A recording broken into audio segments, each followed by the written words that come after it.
Welcome, Cowboy fans, Cowboy haters alike, anybody who like the NFL tonight. I'm the G, and I'm the host of Let's Talk Cowboys, where we talk facts. Let's talk facts.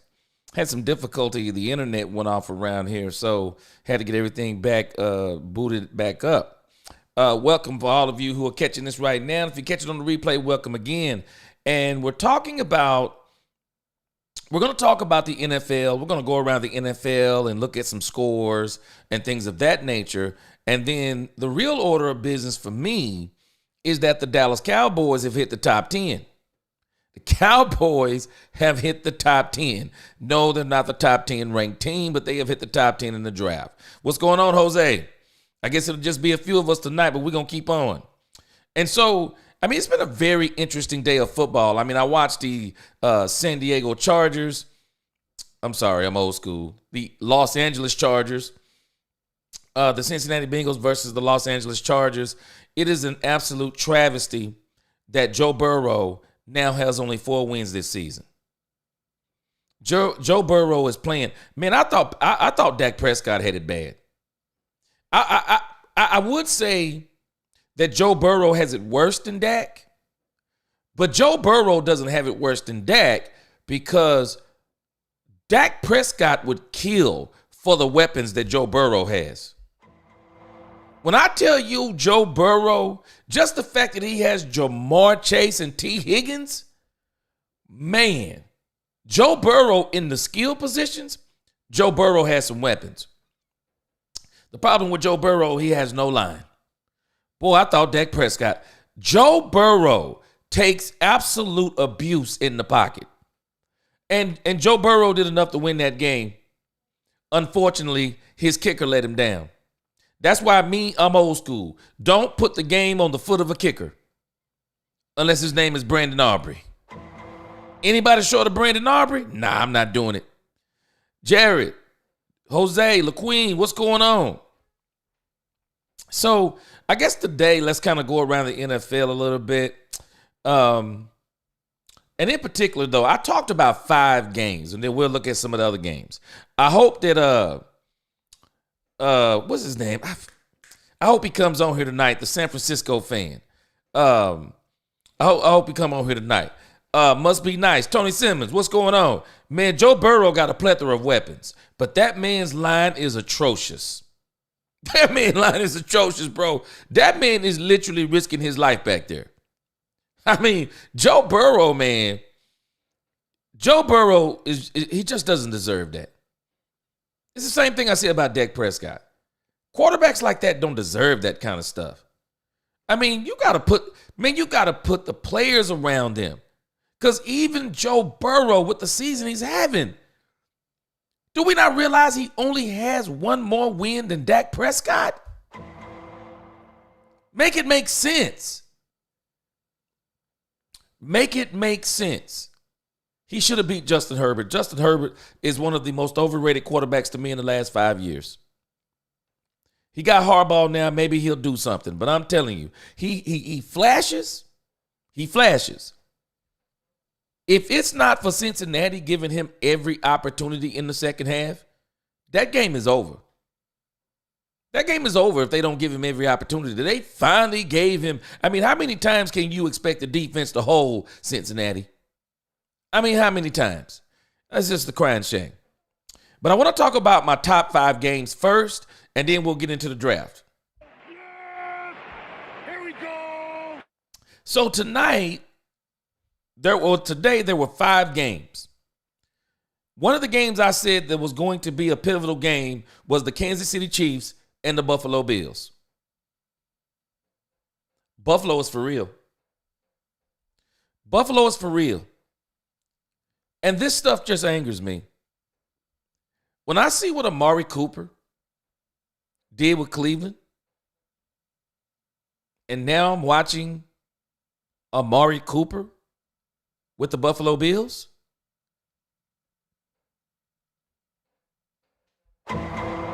it just makes me upset. People do not understand how talented Amari Cooper is. Amari Cooper mess around and get on a contender, which the Buffalo Bills are a contender. Amari Cooper is going to do some damage. He is. And the Cowboys shouldn't have gave up on Amari Cooper. He is a very good wide receiver. Tony says, Crickets from the Whiners. Bleep them all. It's hater season now. Man, we're going to talk about that in just a moment. The Kansas City Chiefs game, I put some on X, and I thought it was so funny on how the game, what was the play? I posted it on X. But I just know the referees, excuse me, the referees absolutely hated to make that call against the Kansas City Chiefs, but they had to. They had to make it. Let me see. I posted it on X.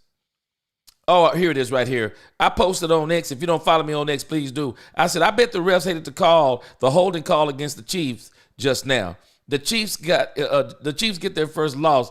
The defense has been carrying this team all year. It's fitting. It ends on an interception from Patrick Mahomes.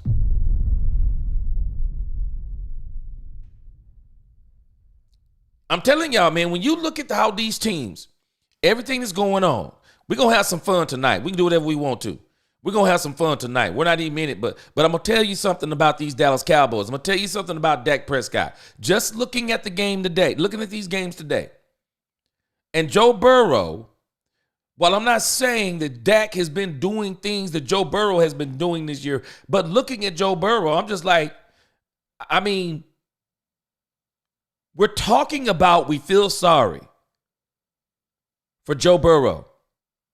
Joe Burrow has all these weapons around him. And even though his line is bad, man, Dak would kill for that. Dak would absolutely kill for that. And then when we think about Patrick Mahomes, see, there are some people on here they've been on here this past couple of weeks, and you know they always the Dak hate. The Dak hate outweighs the facts. But it's amazing that if you pay attention to Kansas City, this is why I knew they were going to get beat by the Buffalo Bills. I knew they were going to get beat because if you check at how Patrick Mahomes has been playing this year, see, what they show you on the television shows, they're showing you the highlights. They're not showing you the games. I've been watching the games. I watched the game today, and I'm telling you, it is so fitting to me that it came down to Patrick Mahomes winning the game, and he didn't win the game. Isn't it amazing? The best quarterback in the league, y'all, he didn't win the game. Why not? Patrick Mahomes is literally Superman in the eyes of so many. He cannot lose. I want you to look at Patrick Mahomes on the box score. I want you to look at him on the box score. It's amazing. This is him on the box score. He was 23 for 33, 196 yards, 3 TDs, 2 interceptions.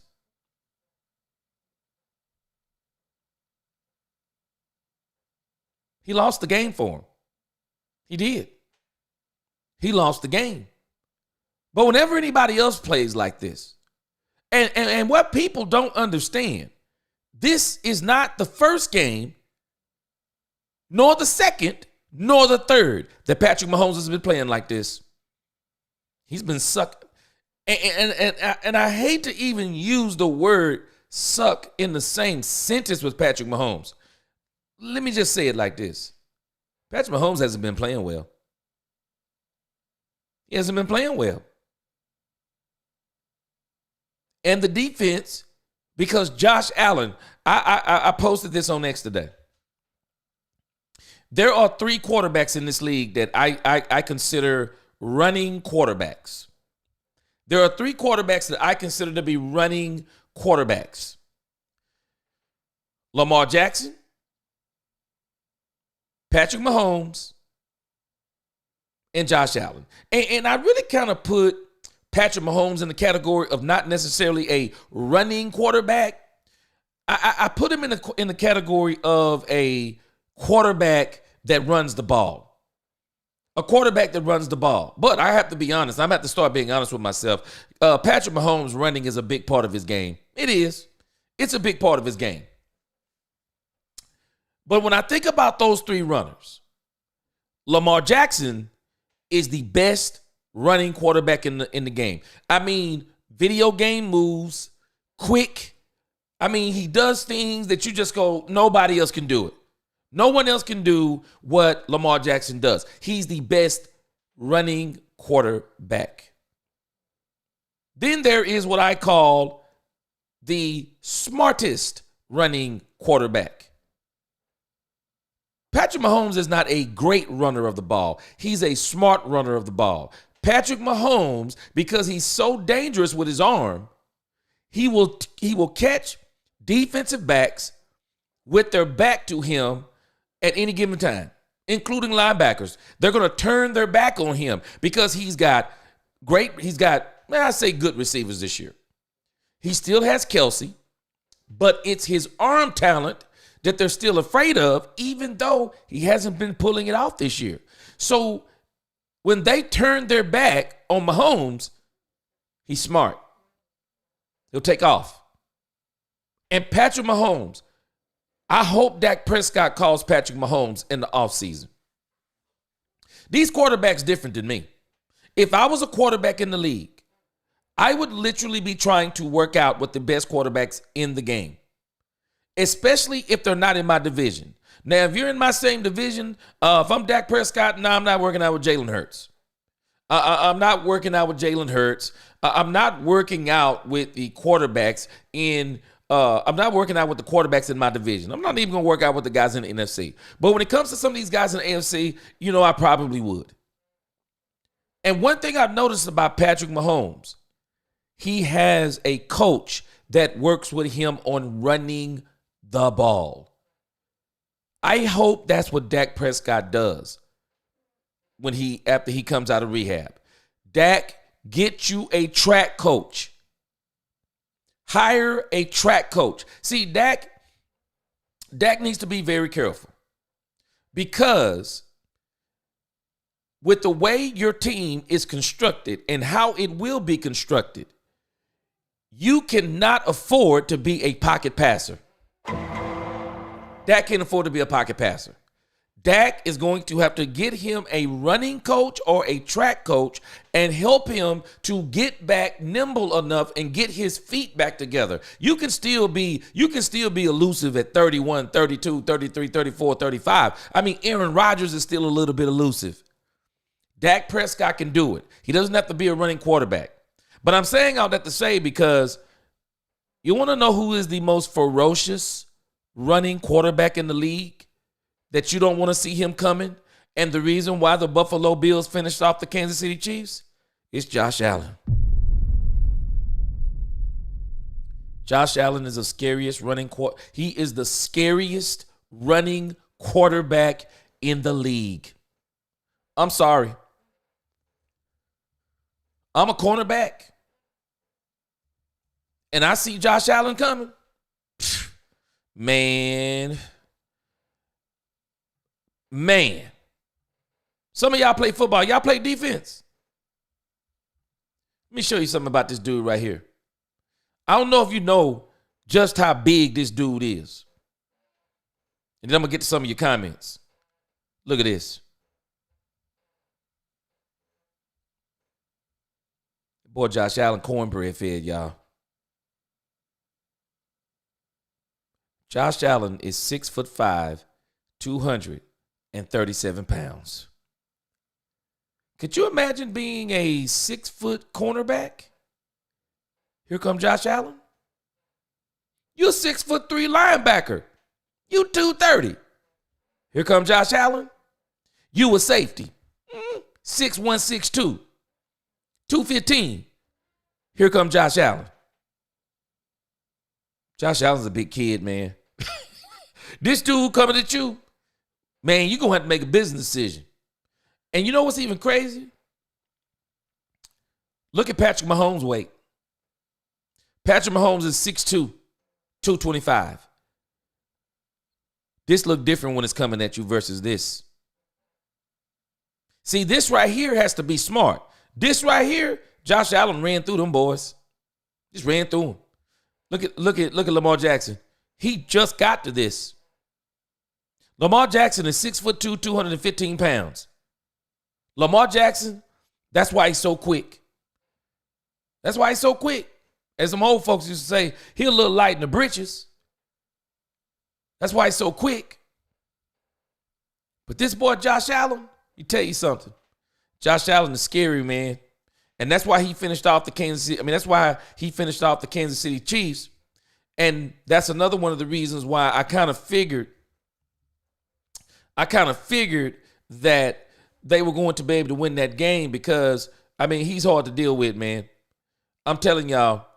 And I'm going to tell you something about Rain Dakota Prescott. This is why I want Dak to stop just working on throwing on that Dak Prescott football field he has in Prosper, Texas. Stop just working on footwork and throwing the ball and throwing routes and stuff like that. No, Dak, you got the bag now. It's time for you to get back to your roots. You don't have to be a running quarterback, but you need to get back to being a mobile quarterback. Let me show you something about Rain Dakota Prescott. The kid who did the drop hip tackle on him. Now you remember that Josh Allen was 6'5", 237? Let me show you why they used to be afraid of Dak Prescott.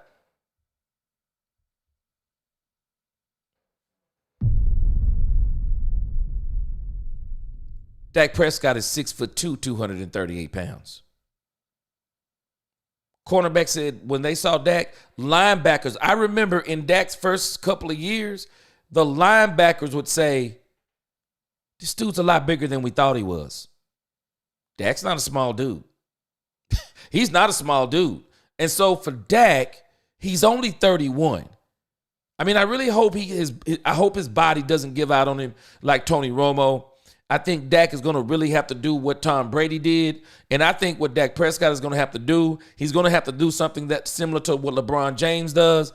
I think that Dak Prescott is going to have to start spending about $1 million a year on his body. I would. It's the product.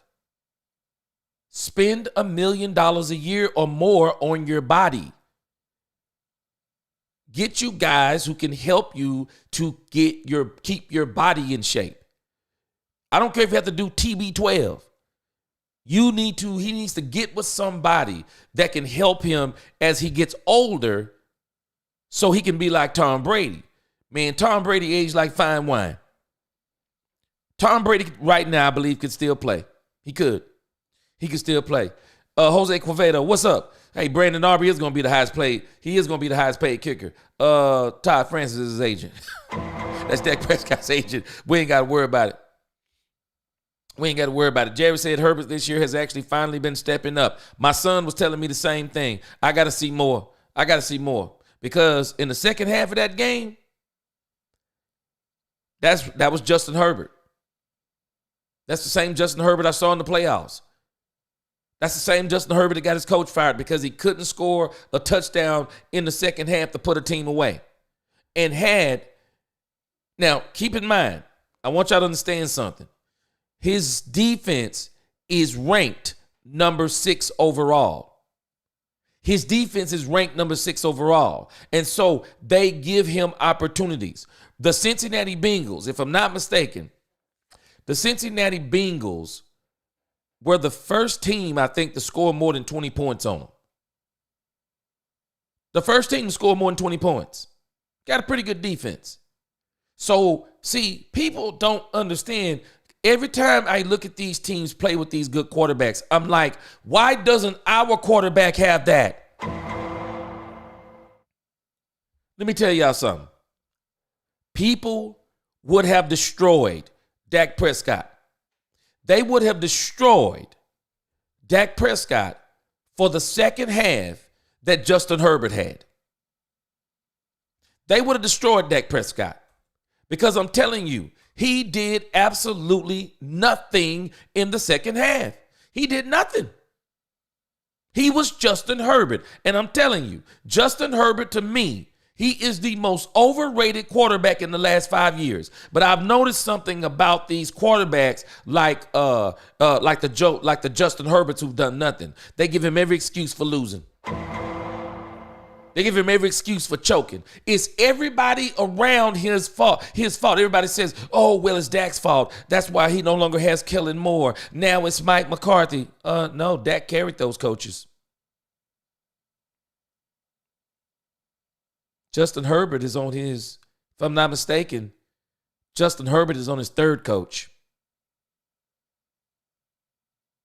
Justin Herbert is on his third coach. If I'm not mistaken, he's on his third offensive coordinator. And it is because the one coach, I think, was the coach / offensive coordinator. He's on his third offensive coordinator. It's all of their fault, y'all. It's everybody's fault but Justin Herbert. I'm sorry. I'm not sold on Justin Herbert. I got to see more. But I'm saying all that to say because when you think about that game, if Dak Prescott has that same game, he gets destroyed. He gets destroyed. But Justin Herbert tomorrow, you'll hear the Colin Cowherds of the world, and Justin Herbert will be a hero. It's because of Justin Herbert, and Justin Herbert, no, his defense bailed him out.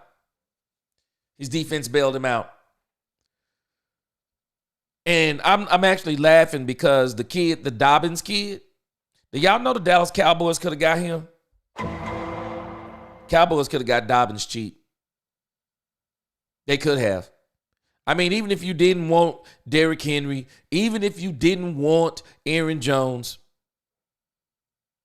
you could have got the Dobbins kid for J.K. Dobbins. The Cowboys could have got J.K. Dobbins, I'm sure, for nothing. I'm pretty sure they could have got him for nothing. And this kid actually tore it up in that game. He's had quite a few, if I'm not mistaken. He's had quite a few injuries. And so he's made it back from injuries over the last 5 years, 4 to 5 years. And now he's trying to prove it. Let me show you what the Cowboys could have got Dobbins for. Look at his contract. We're this cheap, y'all. We're this cheap.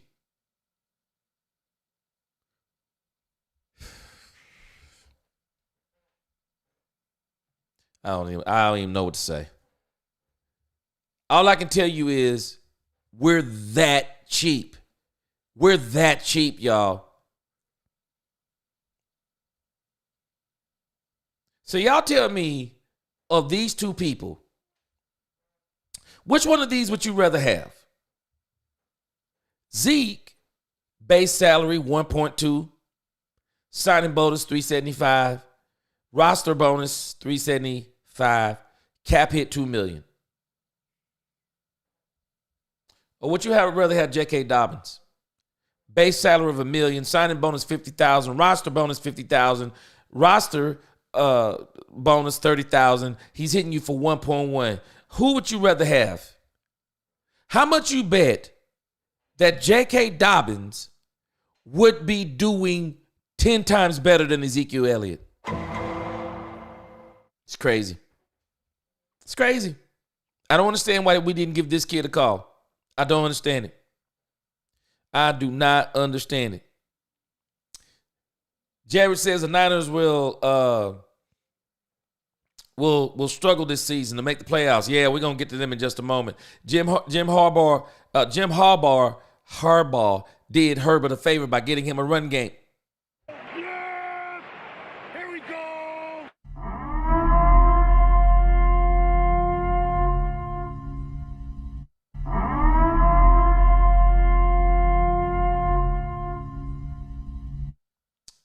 Did anybody see the stat they put on the screen tonight during the game?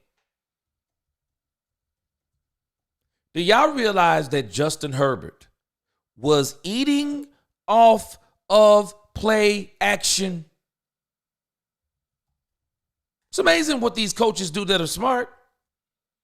They go and get their quarterback a running game so that he can use play action. Go figure. Go figure, y'all. How is it possible? How is it possible, y'all, that Justin Herbert needs a running game? No way. No way Justin Herbert needs the running game. No, they all pretty much need a running game. Even Patrick Mahomes. They all need a running game. And Justin Herbert was eating off of play action. In the first half, Justin Herbert was 10 of 14 passing for 183 yards and 2 touchdowns. Do you know how many of those passes were actually play action? 11 of those passes were play action. You see what the run game does for you? It's what it does for you. And so every time I look at these teams, I'm like, wow, man, what could have been with Dak Prescott, even with the squad they have this year. But I talked about it on Saturday, these 5 pivotal games, and one of those games was the Kansas City Buffalo game, coming back to that. And I kind of figured that the Buffalo Bills would finally hand Kansas City a loss, because people do not understand. Kansas City, Patrick Mahomes has not been Patrick Mahomes this season. Jerry says the Chiefs got exposed. Let's have that uncomfortable conversation. Oh, yeah, I'm there with you already. Patrick Mahomes, people do not understand. He has not been having a good year. And if they put any games, they better be very careful, because I'm telling you, it may be Josh Allen's year. It just may be Josh Allen's year. If they can stop Josh Allen from turning the ball over, it might just be Josh Allen's year, because Josh Allen has actually been his own worst enemy. Josh Allen is really a turnover machine. He has turned the ball over at an alarming rate. But I'm going to tell y'all something. And I'm going to transition to this game right here. There's a team in the AFC everybody need to be worried about. They need to be worried about this team right here. They need to be worried about the Pittsburgh Steelers. I'm telling y'all something. There has not been one team. Y'all. I keep going back to this game. There has not been one team that has done the Pittsburgh Steelers like the Dallas Cowboys. Do y'all know that the Dallas Cowboys absolutely dominated the Pittsburgh Steelers? They dominated them. It was early in the season. They didn't yet have Russell Wilson, but everybody was talking about Justin Fields. And I don't think Russell Wilson is necessarily better at this point than Justin Fields. But I think that the team liked Russell Wilson, had a lot more confidence in Russell Wilson. I mean, because, it's like they're playing different with Russell Wilson in there. But Dak Prescott absolutely dominated him. And had they not made a couple of errors, they would have blew him. I mean, they'd have lit it up on him. And you think about it, it was the coming out game for Rico Dowdle. Rico Dowdle was 20 for 87.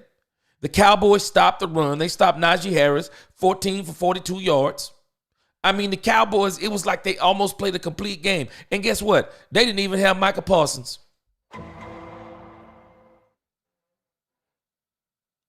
They just played a fantastic game. I don't understand why Mike McCarthy, why that has not been the blueprint for him the rest of the season. Mike McCarthy went away from the way he called this game. He went away from it. He was spreading the ball around. He was creative in the route running. Dak Prescott hit 10 different receivers. I mean, it was just a great game for the Dallas Cowboys. All they needed to do was tweak it. More runs. Put in a few more runs. Rico had 20. Okay, give him 25. Give Dalvin Cook. Give him 10 carries. Tweak that game. Dak would probably be still upright. And I'm just amazed at how the Cowboys, when you look at what they did to the Pittsburgh Steelers, the Dallas Cowboys had a total of 445 yards, 336 passing, 109 rushing, 5.9 yards a play. I mean, look, 25 first downs, 9 for 15 on third down, 1 for 1 on fourth down. Look at this. TOP, 32 minutes. They were practically 5 minutes better. And you don't think about this as 5 minutes as time on your watch. This is 5 minutes in football time. That's probably an entire drive. I'll never understand what happened after that game. I'll never understand what happened. But guess what? Pittsburgh Steelers beat the Baltimore Ravens. And I said they were going to beat them. I thought they were going to beat them. Because that Pittsburgh team, man, what makes them so dangerous, they know who they are. Pittsburgh knows who they are.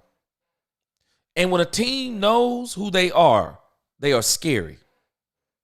Because Pittsburgh, they are content with beating you with field goals. They're content beating you with field goals. Those are the type of teams to me that travel well in the playoffs. They travel well in the playoffs because they're very patient. They know who they are. They're not worried about beating you 21-10. They're not worried about that. The Pittsburgh Steelers play within themselves. They don't care if the score is 13-10 all the way to the fourth quarter. The Pittsburgh Steelers will then drag you out into the deep. They'll drag you out into the abyss, and they will drown you. That's what the Pittsburgh Steelers will do. And that's why, to me, they are very dangerous. And so all of those teams over there, they better watch out. The Pittsburgh Steelers are a very, very dangerous team. They know who they are, and they don't mind playing their style of football. They don't mind playing it close. It don't make them uncomfortable. You better be uncomfortable because their defense is going to do a number on you. Look at this box score. It's crazy. First quarter, 0-3. Second quarter, 2 field goals. Baltimore touchdown. It's 9-7. That don't make them nervous. That's the exact kind of game they want. Third quarter, they come out 10-15. They're not nervous. That's the exact kind of game they want because they feel like that if it's going to come down to the fourth quarter, they're going to beat you with some weird score, 18-16. Pittsburgh dangerous. They're dangerous. And I'm going to tell you something. These two teams on the top, they got a lot more on offense. But when you meet a team like this, they'll take your offense away from you. And they'll make you play patient. And if you're not patient, you'll make a mistake. You will. Jared, they have to play a brutal schedule. Niners might not make the playoffs. Seriously. Yeah, we're going to look at them. They're not the next game. They're the last game. I'm going to talk about the 5 that I said were a big deal. I'm ready to see what Mingo does on the field, but I'm sure he'll have a package. Well, Mingo may be a lot more active than we may have thought because CeeDee Lamb got an issue mysteriously with his back. Tired Cowboys fan said, "What's up, Tired? Joe Burrow should show you that football is more than just a quarterback. He plays lights out and ain't even 500. I just said it earlier. You probably missed the intro, but I said it. Joe Burrow. Dak Prescott is hurt. Joe Burrow has only one more win than Dak Prescott? How? With Jamar Chase? Now we got T. Higgins back? It's not just the quarterback.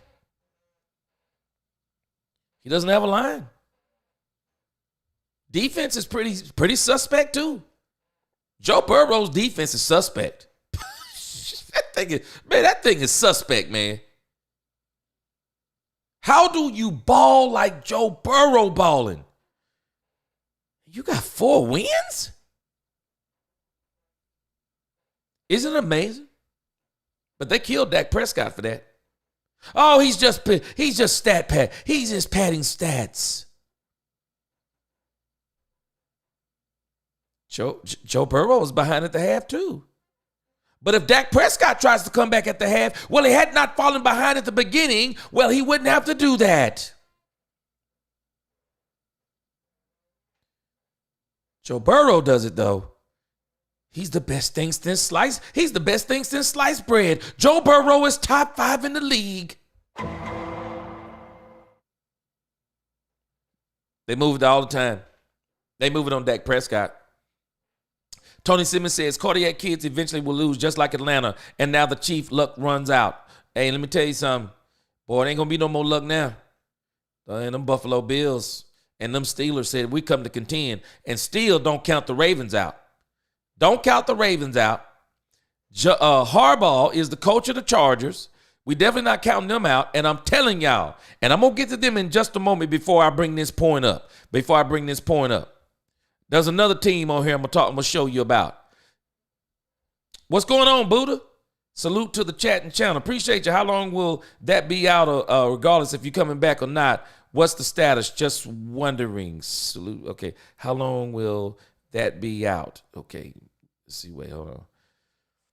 Oh, how long will Dak be out with the injury? Oh, he done. He done, of course, for the season. Dak's done for the season, but he'll be back right on time for spring training, I believe. It's a 3 to 5 month rehab. Dak will be back. Pat is cerebral. Patrick Mahomes is cerebral. Hey, he can be cerebral all he want to. It ain't helped him this year.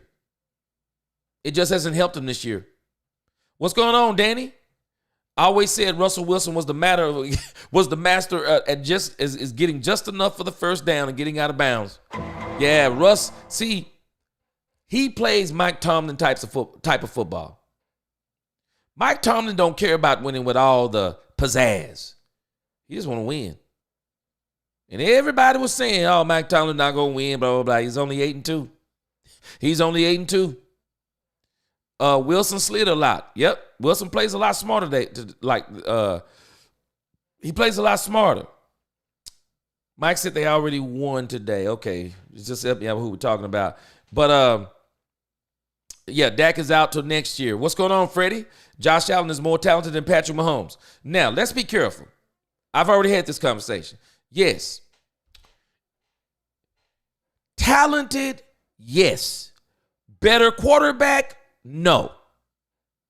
It's the same argument to me as I look at Lamar Jackson, Dak Prescott. Lamar Jackson is more talented when you're looking with the eyes, as in the video game moves. But Dak Prescott's a better quarterback. Dak Prescott's a better quarterback than Lamar Jackson. And so that's why I said, you think about what I said about the top 3 running quarterbacks in the league. Lamar Jackson is the best running quarterback in the league. Patrick Mahomes is the smartest running quarterback in the league. Josh Allen is the scariest running quarterback in the league because he can just knock you over. I mean, he just knock you over. He's a big dude. Little dude's just not going to knock a dude like that down. They're not going to arm tackle him either. That's why he ran through the Chiefs at the end. Lamar Jackson, he's a lighter dude, light on his feet. You'll knock him till next week if you can get a hit on him. But he's so quick. He's so shifty. Oh, man, Lamar Jackson can run 15, 20 yards backwards and then gain 30 yards. And then we have Patrick Mahomes. He's a magician running. Patrick Mahomes will make you so mad running. I'm telling you, it'll give you a fit. Because he ain't that big. He ain't that fast. But how did he just run 38 yards on me? He's smart. He'll run, fake like he's throwing it, because everybody knows he can make all these crazy throws, throw behind his head, throw behind his back. I mean, we already know he can make these crazy throws. He'll hit you with the left hand. You keep playing with him. And so he'll fake you like he's throwing it, boom, run right past you. He'll fake like he's running out of bounds, boom, keep going. I mean, some of the missed tackles on Patrick Mahomes have to be studied. I mean, some of them I'm like, does somebody tell him to miss these tackles on purpose? He's the smartest runner. He's the smartest runner. And Josh Allen, yes, he's more talented. I mean, he can throw the ball the distance. Problem is he's a turnover machine. And even tonight, if you watch it, did you listen this evening? How many times Tony Romo was saying Josh Allen made that game harder than it was. He was making all the wrong reads, y'all. All the wrong reads. He had men running wide open. He was missing them. That one throw where he had a guy that he had ran an out route. He throws it to the guy that's triple covered. And Tony Romo is like, why? He had a man running wide open. And Josh Allen's problem is he's too talented for his own good. He thinks he can get the ball anywhere he wants it. He just looks at it and says, I got 4 guys. I can get it right between there. Turnover machine.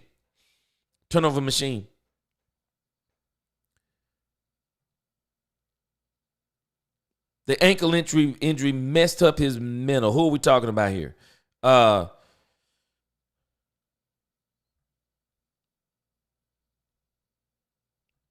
Y'all must be talking about Herbert. Yeah, Herbert went silent the second half, but that's typical him. People may not realize it. That's typical him. Rudolph Murphy, Dak will be back next year. But I hope Dak, I think Dak's going to have to decide how much longer he wants to play football. Because I got a feeling, I think Dak and the Cowboys are both in on this. Don't let people fool you talking about, well, the Cowboys got an out on Dak Prescott. They can get out from under that deal in 2027. When are we going to start talking in terms like this? Have you ever thought that maybe Dak Prescott can get out of that deal? Do we not understand that if Dak didn't want to do the deal like that, he didn't have to do the deal like that? We got to stop talking about our team like they are the creme de la creme. Until they make some changes, we got to stop talking like we're the 92, 93 Jimmy Johnson Cowboys where everybody would have wanted to play for us then. We're not those Cowboys, y'all. We're not those Cowboys. We're the Barry Switzer, the Jason Garrett, now the Mike McCarthy Cowboys. That's what we are. And Mike McCarthy is the best we've looked in a long time. Because if you look at the record, horribly inconsistent. The most consistency we've had is with Dak Prescott. But we keep talking like we're this and that. And then we down people like Dak Prescott. Oh, he's no good. Like we've been good before him. He is good. Tony Romo was even good.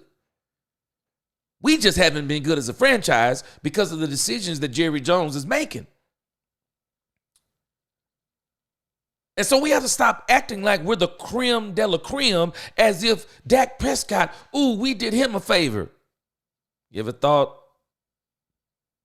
Dak did us a favor?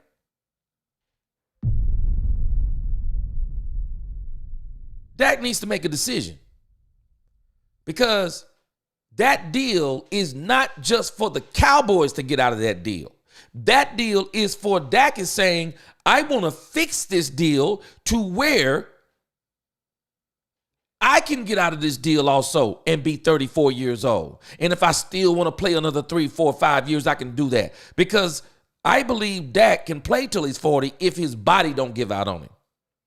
And that's why I say what Dak needs to do. See, Tony Romo wouldn't do this. Tony Romo, y'all, I told y'all this the other day. People do not understand something about Tony Romo. I mean, for all intents and purposes, Tony Romo was a freak athlete. He really was. He was a freak athlete. And so he's so highly skilled at so many different things. Tony didn't focus all the time on football. Nope, for Tony, it was football and golf in the offseason. But Dak is going to have to start spending money on his body, just like Tom Brady did.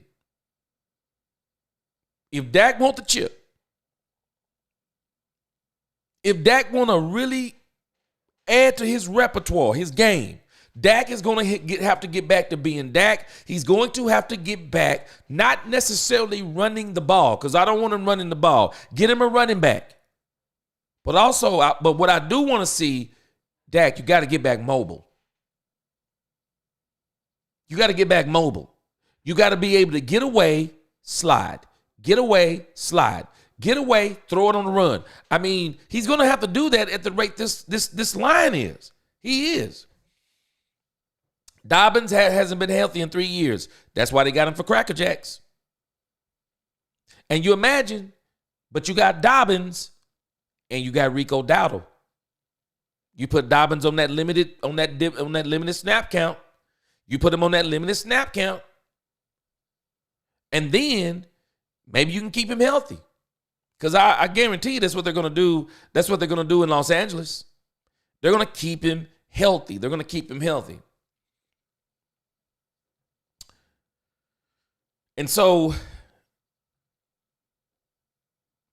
the Pittsburgh Steelers, people better watch out.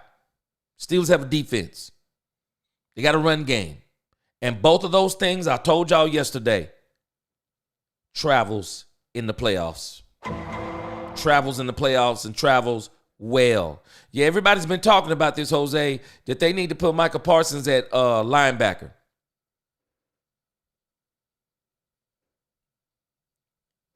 Revelation said, do you mean it was Dak's fault that the Cowboys won that game? Talking about the Pittsburgh game? I don't know how you want to say it. But, man, Dak played his butt off in that game. Freddie says, why not lie and tell them we going out trying to win when you know they don't have the quarterback, running back, O-line to do it? Oh, who are we talking about, the Cowboys? Because I can tell you now the Cowboys not trying to win. You know what, all these little issues they got coming up, Hunter Lipke, now they're saying it's a calf. Okay. Y'all might not realize this, but Jordan Lewis not playing for the Dallas Cowboys is going to be a problem. It's going to be a problem. It is. Salty said, not going to lie, as a Steelers fan, our red zone offense is so on and off. Salty, but see, you don't have to worry about y'all red zone offense because they're going to keep other teams out of the end zone. And the Pittsburgh Steelers, like I said, they don't mind playing. They will take you out into the deep and drown you because they're saying, we might not score a touchdown, but you're not going to score one either. Pittsburgh is different, man. Pittsburgh is different. Freddie says if these players really wanted to win, they would have gone out every game from the get-go and given the effort to win instead of whining about the fans walking around the stadium on tours. Freddie, you know what I'm finding to be strange? When I started hearing everybody saying the same thing,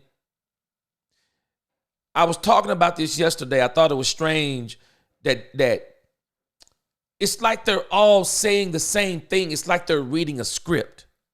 Trey Lance was saying he doesn't believe that anybody has beat them. They've made mistakes to where teams have beat them.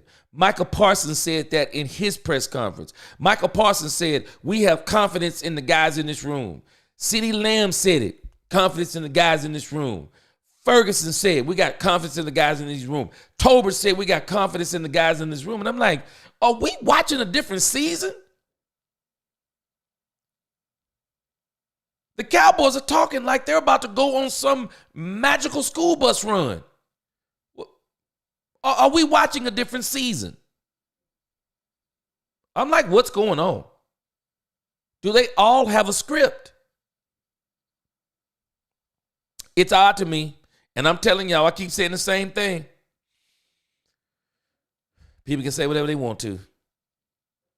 Until Mike McCarthy packs up his things and leaves Dallas, I'm not going to believe Mike McCarthy is out of Dallas. I'm not going to believe it. I'm not going to believe it because Jerry Jones keeps making every excuse for him. And Jerry Jones is admitting he left him high and dry. So how do you justify not bringing him back? Do y'all realize that Jerry Jones has to be the shrewdest of operators? How do you strip Mike McCarthy of all those veteran players? You leave him with this experiment, all one-year contract coaches, and you say, do more with less. And if you do more with less, then we'll give you a contract. It's absolutely insanity. It's insanity. Jay Army, what's going on tonight? If the Cowboys completely lose out, go 3-14, will the Cowboys get a couple of first round picks like comp picks, or do they only get one first round pick? And that's if they get multiple. I'm not sure on that, but they already got 10 going into the draft.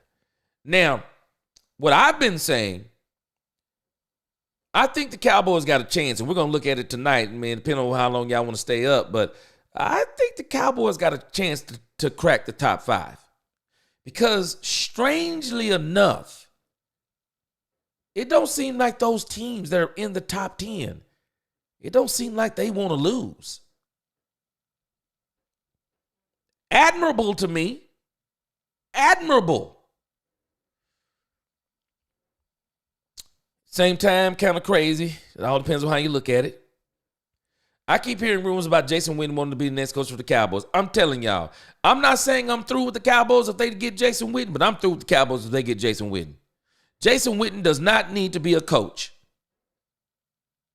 There are too many other people deserving of being a head coach of the Dallas Cowboys than Jason Witten, who's only coached high school football. If the Cowboys get Jason Witten, it tells me something. They're not serious about winning. They're not serious about winning. They want someone else they can parade up in here, pay him $5-6 million, first-time coach, and then just sell us on, ooh, Jason Witten, he's hard-nosed. He's no discipline. I mean, he's no nonsense. He's disciplined. He knows. What has Jason Witten won?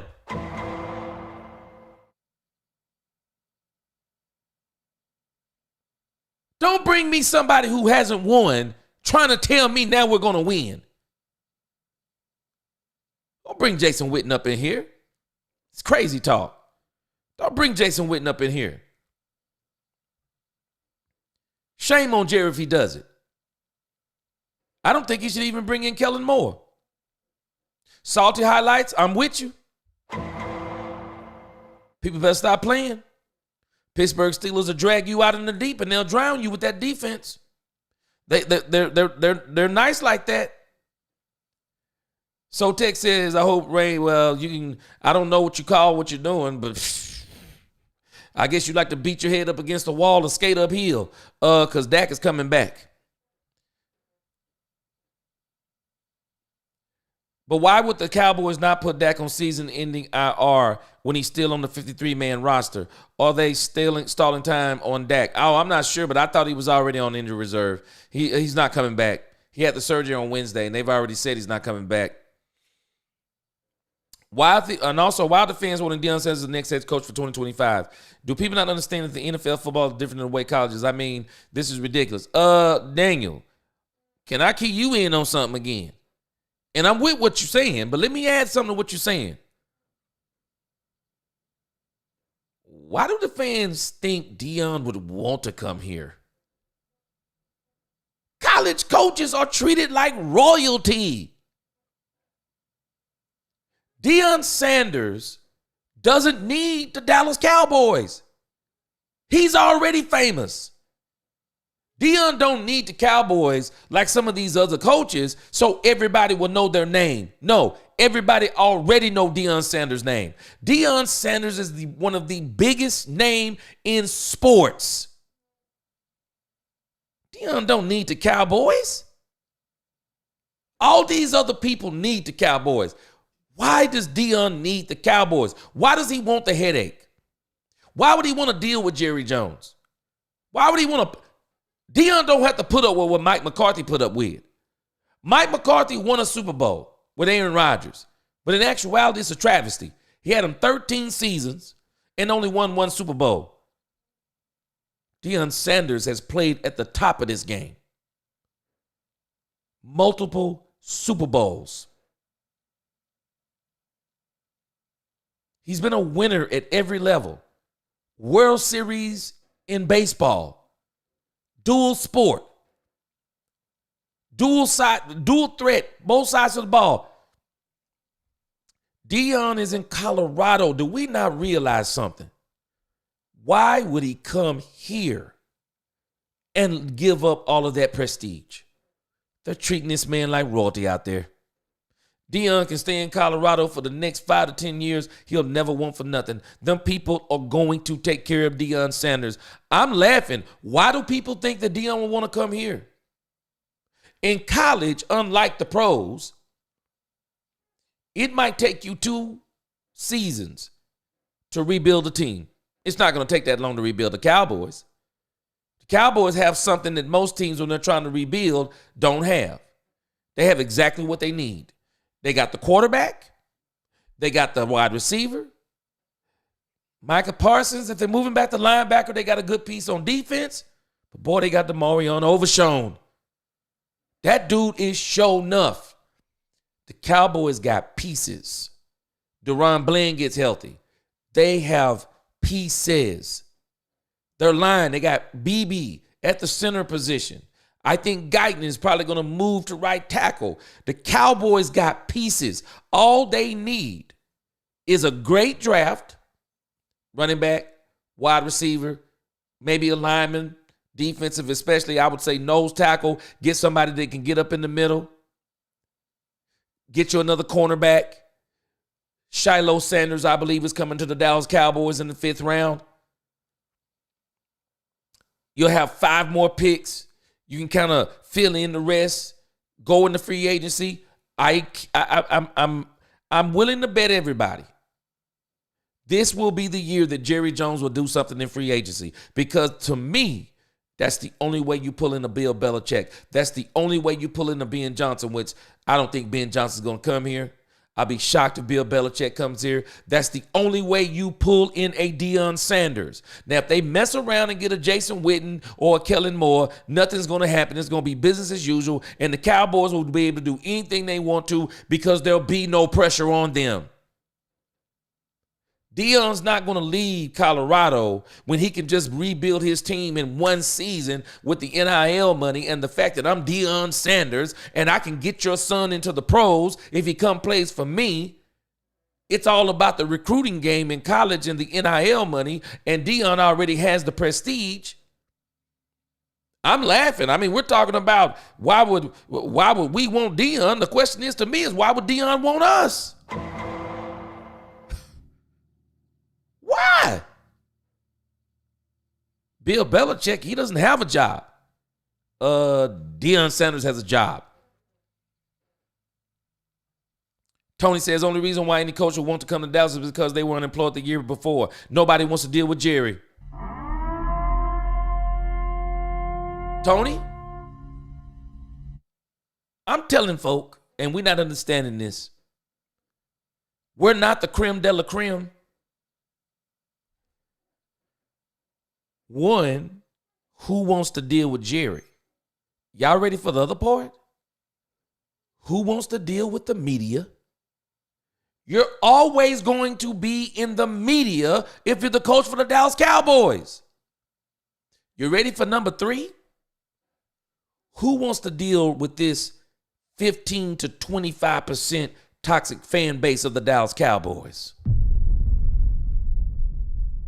Boy, it's about 15 to 25%. I don't know the exact number, but this fan base is toxic.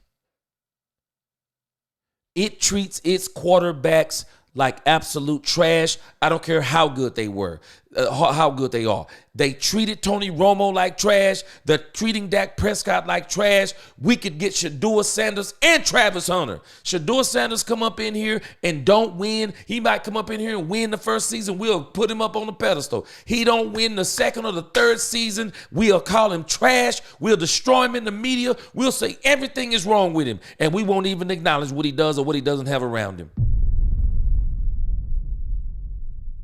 We're not the creme de la creme. I mean, I think some of these toxic Cowboy fans think we are, but we're not. And so I don't understand why people think that people would want to come here. Why? Why would they want to come here? Have some of the most toxic fans I've ever seen. Dallas, perennial losers. Well, I'm trying to help us to understand that comes from the top down. That's the top down. It's not so much I will give us some of the player stuff, and some of it is. But a lot of it, it's from the top. We have a bad owner / GM. We have a good owner, terrible GM. But we're going to take some points away from him as a good owner because he's also the GM. Because if he was a great owner, he'd fire himself. If he was a smart owner, he would say, I'm going to turn this over. Let's get us a GM, Steven. Not even you are going to be this GM. I'm getting a GM. So rather than him being a great owner, he's a good owner with the marketing, but he's a terrible owner because he won't fire or get rid of himself. Daniel, have these players at any point in this season shown any heart or effort? And you know what, Freddie? And this is my problem with everything that Jerry Jones has done. Jerry Jones has created a losing atmosphere, a losing culture. Dak Prescott is underrated. You better believe he is. Better believe he is. He's underrated. No, I'm telling us, we keep acting like we're the creme de la creme. We treat quarterbacks like absolute trash. Folks don't remember this. Jerry Jones did the same thing to Tony Romo. See, a lot of these folks who love Tony Romo don't realize I can remember the days that we used to call him Tony. Oh, no. We called him Tony Oh, no. And then it was after the catch came, all of a sudden people changed their mind again. Only for him to break his tailbone. Dak may have an opt-out clause in his contract to become a free agent. I think the opt-out clause is the one that I'm talking about. I think the reason why they have structured that contract the way that they have is so that if they both get tired of each other, that rather than it being a trade, because I'm going to tell you something about Dak Prescott. Dak is a smart businessman. Dak is not going to allow the Dallas Cowboys to trade him anywhere. Dak's not going to allow them to trade him anywhere. If you don't want me, cut me, and I'm going where I want to go. Yep, he's going to go where he's want to go.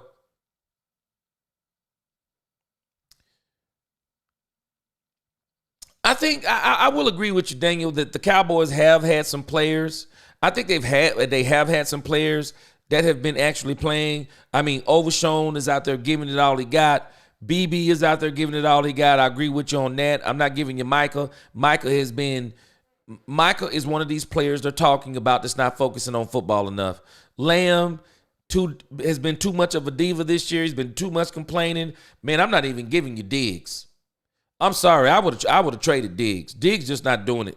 He's just not. Bland is hurt, of course.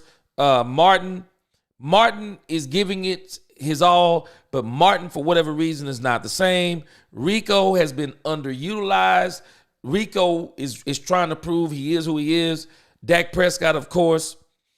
And there may be a few others, but I think that some of the other ones that you have on the list is the problem. The Micah Parsons, the Trayvon Diggs. Dak needs to improvise like Tony Romo, act like he wants to win the game instead of not wanting to get hurt. And I think that's what happened to Dak this year.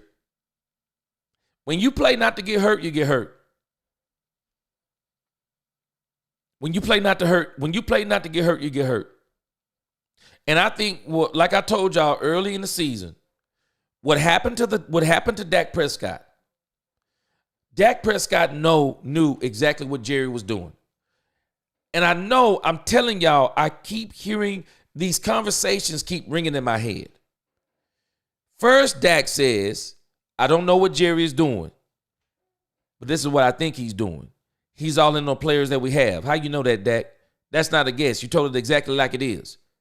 That's exactly how the season played out. And then the game before Dak gets hurt, Jerry was saying he didn't want Dak to run because the quarterbacks that run get hurt. Y'all remember? But then Dak, feeling the pressure, hey, Dak, Do you realize that Joe Flacco has more rushing yards than you? What did Dak do? I said it before the game. I hope Dak don't come out in that game and start trying to run the ball to prove to people he can still run the ball. Came right in that game, started doing some stuff he shouldn't have been doing. And I believe that's a part of the reason why he got hurt. No one, for the most part, in the media would pick Dak Prescott over Justin Herbert. He's too many a top 5 quarterback in the NFL. I wouldn't pick. I'm going to tell you this. I'm going to make some folks mad. There's a whole lot of quarterbacks I pick over Justin Herbert. I've never seen somebody do as little as Justin Herbert. Get the contract he got. Gets all the press he gets. Everybody always talking about what it's everybody's fault, y'all. With Justin Herbert, it's everybody's fault. It's not Justin Herbert's fault, it's everybody else's fault. It's everybody else's fault that Justin Herbert comes out in second halves of games and totally disappears. It's everybody else's fault, not Justin Herbert's. They're going to move the goalpost all over the place for Justin Herbert.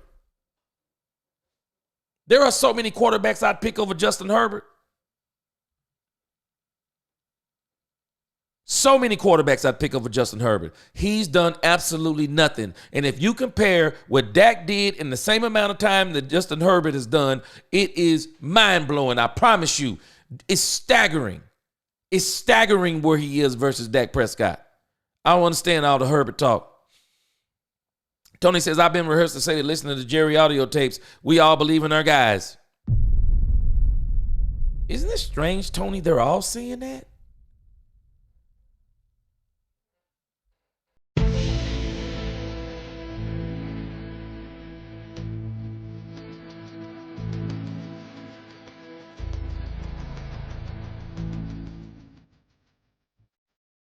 It's strange they're all saying that. Daniel says Jerry's going to bring back McCarthy next year because he's not going to give the job to Belichick, and Bill wants full control of personnel, and Jerry won't allow it to happen. I'm not going to believe he's out of the building until he's out of the building. I'm not going to believe it. I'm not going to believe it. Because my uncle told me something, and as much as I hate to admit it, he's right. It's hard to find a yes man. And even though I think that they've been kind of squabbling, kind of in the court of public opinion, I think Jerry likes Mike McCarthy. He expresses it all the time. I think he really likes him. I don't think he's tough. You know what, Danny, I'm going to tell you now. Don't believe Jerry. Jerry is not thinking about bringing Jason Witten from a high school coach to coach in the NFL as a head coach. Jerry is doing what Jerry does. Jerry wants people to always be talking about the Dallas Cowboys and all the articles. Oh, yeah, Jason Witten might be coming to Dallas. Stop it. Jason Witten is not coming to the Dallas Cowboys. Jose said, I'm still laughing at what you said the other day. How many Super Bowl rings does Jason Witten have? Don't come in this locker room. Nope. That's me. That's exactly my thought process. Don't you dare bring Jason Witten in here talking about winning. What has Jason Witten won? We're hearing nothing about no Jason Witten. It's just all rhetoric is all it is. Jerry Jones knows how to keep people interested. Jason Witten, like J.J. Redick.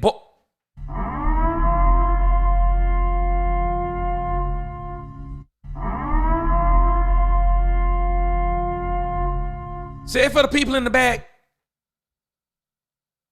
Because if they bring in Jason Witten, this is exactly the same move. They don't want to win. They don't want to win if they bring in Jason Witten, y'all. And I'll be honest with you. I'm going to say something nobody's going to agree with. If you gave me a choice between Mike McCarthy and Jason Witten, I'm choosing Mike McCarthy. I don't want Jason Witten up in here. Jerry's tripping hiring Witten would tickle Jerry's fancy before he kicks the rocks. Exactly. Nah, he don't need to be up in here. Stay out of here. Circus is already in town. We already got the circus in town. We don't need more of the circus. That's the problem with this team. Too much circus stuff going on. Too much circus stuff. And so the Cowboys got to stop that. And so there's another game that happened also that I talked about, and it was the Green Bay Packers, and I figured they were going to beat the Chicago Bears. The Chicago Bears is an absolute train wreck. And Caleb Williams is going to be the reason. They've already lost the offense coordinator. Caleb Williams is going to turn over a couple of coaches over in Chicago because people need to understand something. I'm sorry, the Chicago Bears are quarterback killers. I'm not going to Chicago.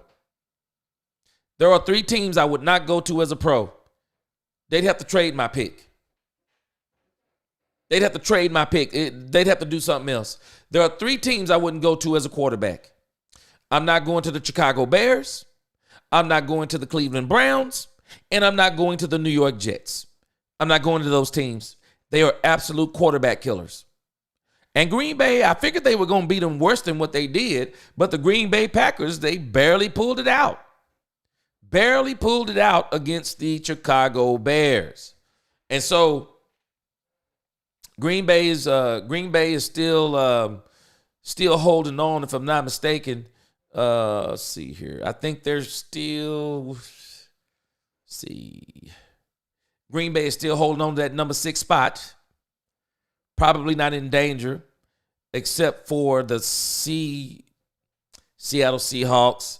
Could be a little bit of a problem. Let's see what they do for the rest of the season. But I'm going to tell you the game. I'm going to tell you the game that I told you this team was going to win. And I'm telling y'all now. Let me show you this AFC picture again.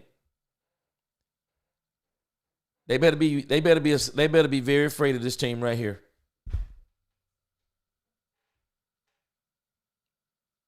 The Denver Broncos. The Denver Broncos defense is absolutely nasty. It's nasty. If they get their offense together, this Denver Broncos defense is nasty, y'all. It is nasty work. People do not want to see them, man. They are nasty. They are nasty work, and they are putting hands on teams. I want you to see where they rank. Total defense.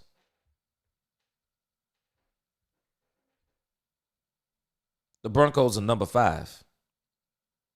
I'm telling y'all what travels well. Run games and defense travel well in January. It does. Man, if they don't mess around, if they don't get this team out of here, y'all remember what happened to the Dallas Cowboys last year? Green Bay Packers rolled into town. Way better defense. Way better defense. And we couldn't run the ball, nor could we stop the run. Man, I'm going to tell you something. They mess around and play one of these 2 teams right here, the Bills and the Steelers. Whoever gets the number 1, they'll get the bye week. So whoever gets the number 2, they will be playing the Broncos. I'm telling y'all, I wouldn't want to play the Broncos. Just like last year when I was watching the Green Bay Packers game, and me and my uncle, one of the things that we were talking about before that game is matchups. Matchups matter. You mess around and play a team. I don't care what their record is. I don't care where you're playing. You mess around, you play a team that matches up with you well, they'll beat you on any given Sunday. I knew the Denver Broncos were going to maul the Atlanta Falcons. I knew it. I knew it. And the Denver Broncos, people better watch out because when you got a defense, man, you can beat almost anybody. You can beat almost anybody because you're going to turn them over. You're going to create a lot of opportunities with strip sacks, fumbles, interceptions. You name it. You name it. And I'm telling you, these doggone Denver Broncos, man, they are a scary, scary, scary team. They are a scary team. I want to see something real quick here. Because they put hands, and I kind of figured they would, because I'm going to tell y'all something about the Atlanta Falcons. The Atlanta Falcons are so false. They are a false team. They are nowhere near as good as people think they are. And they ran into a juggernaut as it applies to these doggone Denver Broncos. And the Denver Broncos, and if they get their offense together, and it looks like they kind of did it today, they're going to be a problem. They really are. They are going to be an absolute problem for any team. And Bo Nix is looking pretty decent too. Yeah, Bo Nix is looking pretty decent. And so the shock of the day, and I was hoping that No Cap was going to come on here tonight. I was hoping that No Cap was going to come on here tonight. Boy. How in the world did the Seattle Seahawks beat the San Francisco 49ers? I thought San Francisco was going to beat Seattle. That's the one game I didn't get right. I thought that the San Francisco 49ers were going to begin their run. They began their run, all right. They got ran off the field. Yeah, I mentioned that earlier, Danny, what you said about Jason Witten is like J.J. Redick. They got ran off the field. And Seattle and San Francisco, I'm going to tell y'all why you got to be careful with this kind of stuff. Every single season, I ain't going to say every single season, but the 49ers kind of do this same thing for the last few seasons. They start out real slow. They start out like a 3-4, 4-4s, and all of a sudden they take off, they flip a switch, they take off, and they go on a run. You know what the problem with that philosophy is? The problem with that philosophy is that other teams get better and you can't flip the switch anymore.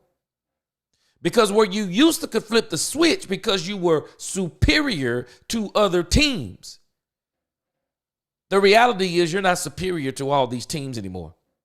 You're not superior. They're not superior to the Seahawks. They're not superior to the Rams, y'all. They're not superior even to the Commanders right now. They're definitely not superior as it applies to the Packers. They're not superior as it applies to the Vikings. I think they could beat the Falcons.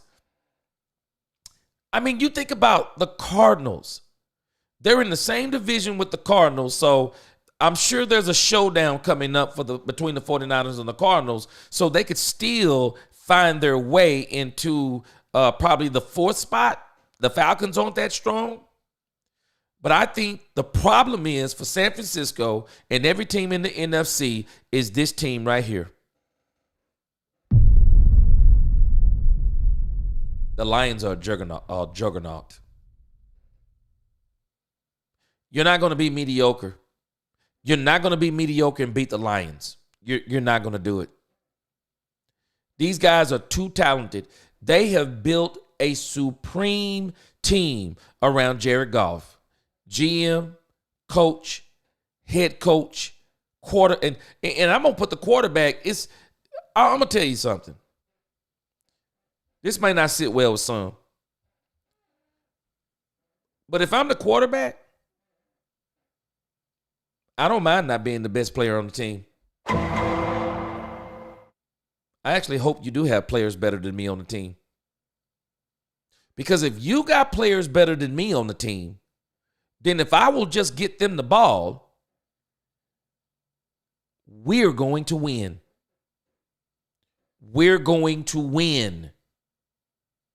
Jared Goff is not the best player on the team. And isn't it strange?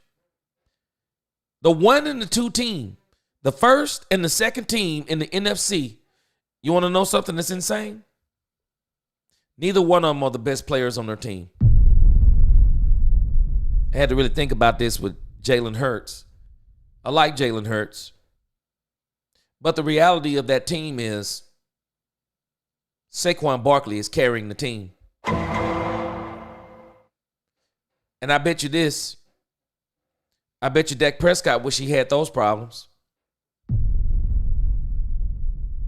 How much y'all bet that Patrick Mahomes wished that Pacheco wasn't hurt? I bet you Patrick Mahomes wishes Pacheco wasn't hurt. Because contrary to what we think, quarterbacks don't want to always do it all. They don't mind having some of those moments. No one minds having some of those moments. But the problem with those moments, you're not always going to be successful. I know we like to live in drama and we like to live in fantasy and NFL films. You know what I'd rather do? I'd rather have a team so dominant that it never comes down to the second. I want a team so dominant, it never comes down to the fourth quarter. I want to be in the fourth quarter with my baseball cap on, laughing on the sidelines with the backups in because we done beat a team so bad. We're letting our young guys develop. We're letting our young guys get reps. Revelation said the Titanic get more fame under the ocean than it did on top of the ocean. The Titanic Cowboys. You better believe it. What's going on, Robert? It's amazing how, as bad as Dallas is now, crazy info keeps popping up to keep them in the news. Hilarious. What is the media without Dallas? If Jerry bringing in Kellen or Witten as a coach is going to be the same circus we are dealing with right now. If they bring in them, I'm telling you, Jose, they don't want to win. They don't want to win. You need to bring in somebody different. Somebody that's not a part of the organization. Somebody who you're going to entrust and empower to be over the team. Jason Witten sucks for Dallas head coach. Oh, yeah, I agree. Just like J.J. Redick for the Lakers. And I just don't think they want to win. I don't think they want to win. If Belichick does become the head coach of the Cowboys, would you be happy if he brought in Josh McDaniels as his OC? I feel like he's going to bring him in. Welcome to the channel, Daniel, because I've talked about this 2 weeks ago. The only way I'm taking Bill Belichick is if he brings in Josh McDaniel. Josh McDaniel and Bill Belichick have been so successful together. Josh McDaniel is absolutely a horrible coach. He's a horrible coach. But man, I'm telling you. Together and what they accomplished with Tom Brady, man, I'm only bringing him in if he brings in Josh McDaniel. Tony says Jerry has to think he's going to live 20 more years. Does he have a secret sleep chamber? I don't know, but he act like he got 20 more years. He does. Micah is mentally streaky. And the problem is with Micah Parsons is that Micah Parsons down the stretch has not been good. Micah always wanted to play in Philly. You know what? I don't know if the Philly stuff is true. Because Terrence Parsons is actually making sense on X. Because people are always getting at Terrence Parsons. That's Micah Parsons' brother. He's on X, formerly known as Twitter. And I'm sure what he's saying is actually correct. Micah Parsons turned down the Philadelphia interviews. He wouldn't even interview with them. So I don't think the thing about him wanting to be in Philly is true. Now, what I do believe about Micah Parsons is that he likes Dan Quinn so much that if the Cowboys would trade him, I don't think he would object to it, Danny. Because he was really successful with Dan Quinn. But as it applies to the Eagles, I don't think it's true. I don't think he wanted to play with him because if he did, he would have interviewed. Lakers are fourth in the West. He's done more this season than Darvin has done in 2 years. Well, you know what? I don't really follow the Lakers because I'm not a LeBron James fan. Yeah, I'm not a LeBron James fan. LeBron James is one of these people to me. LeBron James to me is one of these people that he's content he's content with not winning championships. With him, it's about records and all of those things. Don't like his mentality because no GOAT crowns himself the GOAT. No GOAT does that. No GOAT even thinks about being the GOAT. The GOAT is the GOAT because he has a killer mentality and he's about the chips. He's about the moment. It's the mentality of the GOAT. Man, we got to understand something about LeBron James. I mean, there's a reason why LeBron James has all these doggone records. Well, if you came in straight out of high school, you would have records too. I mean, you would have records too. Especially if you're as big and as talented as LeBron James is. Why wouldn't you have all these records? But the record that you don't hold to me is the most important ones of all, and that's the chips. And that part to me is a mentality. But I digress. You can, it doesn't bother me. I'm not a Laker fan, so if you want to say he's the GOAT or whatever the case may be, you know what? That's what I was thinking. Somebody mentioned Darvin Ham down here. Somebody said that he's done more this season than Darvin. Man, you know what? We'll agree to, you know what? I'm sorry. They did Darvin Ham like dirt. They did that guy like dirt. And that's why I wouldn't want to coach LeBron James. If you're not a yes man to LeBron James will figure out a way to get you ran out of town. I wouldn't want to play with. I'm like Klay Thompson. Klay Thompson didn't even want to play with LeBron James.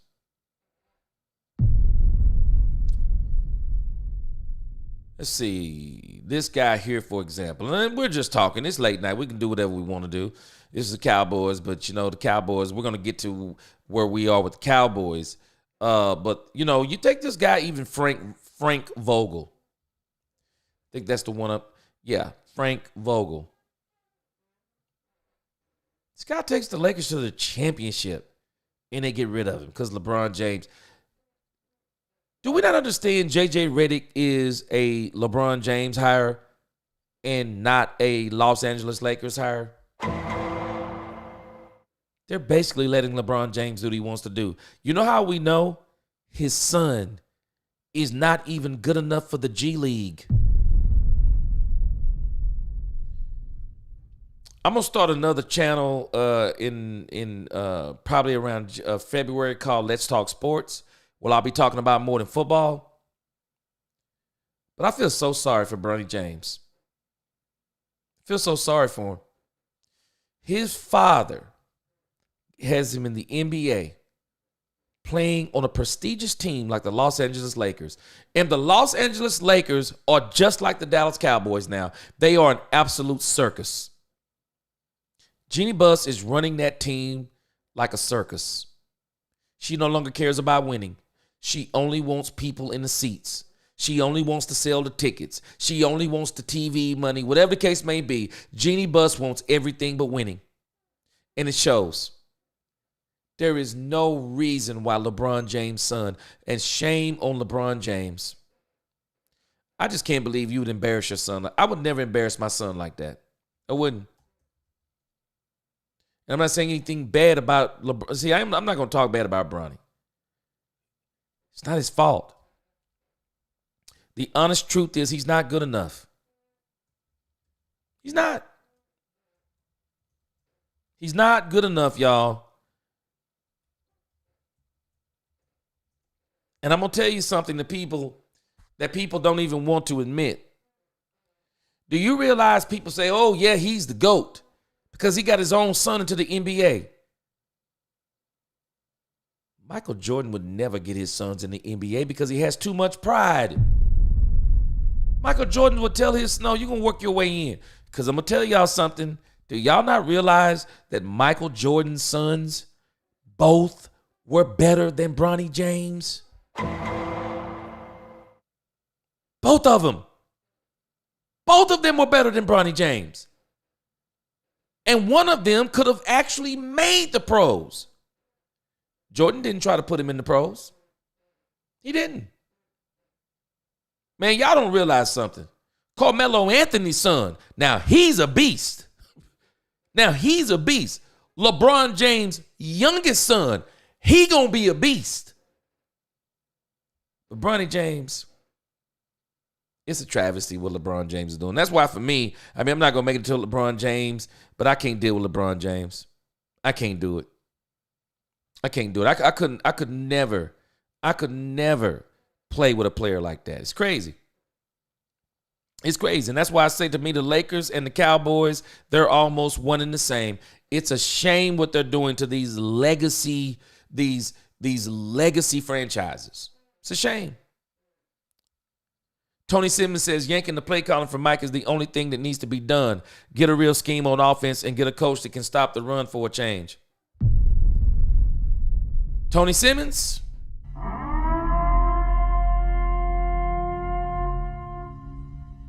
I'll be honest with you. This is why I'm not sold on the Dallas Cowboys letting go of Mike McCarthy. Because Jerry Jones is telling us this is probably what he's going to do. He's probably going to keep Mike McCarthy on. And he's going to let somebody else have the play calling. I'm not going to be surprised. I'm not. I'm not going to be surprised. I'm just not going to be surprised. DJ, what's going on? Nope. Eric Bieniemy? Nope. No way, no how. Don't want Eric Bieniemy. Eric Bieniemy cannot control his emotions. Eric Bieniemy should have stayed at Kansas City. Should have stayed at Kansas City. Ben Johnson is genius. Ben Johnson is smart. You know what his agent told him? Hey, Ben, you could be a head coach in this league.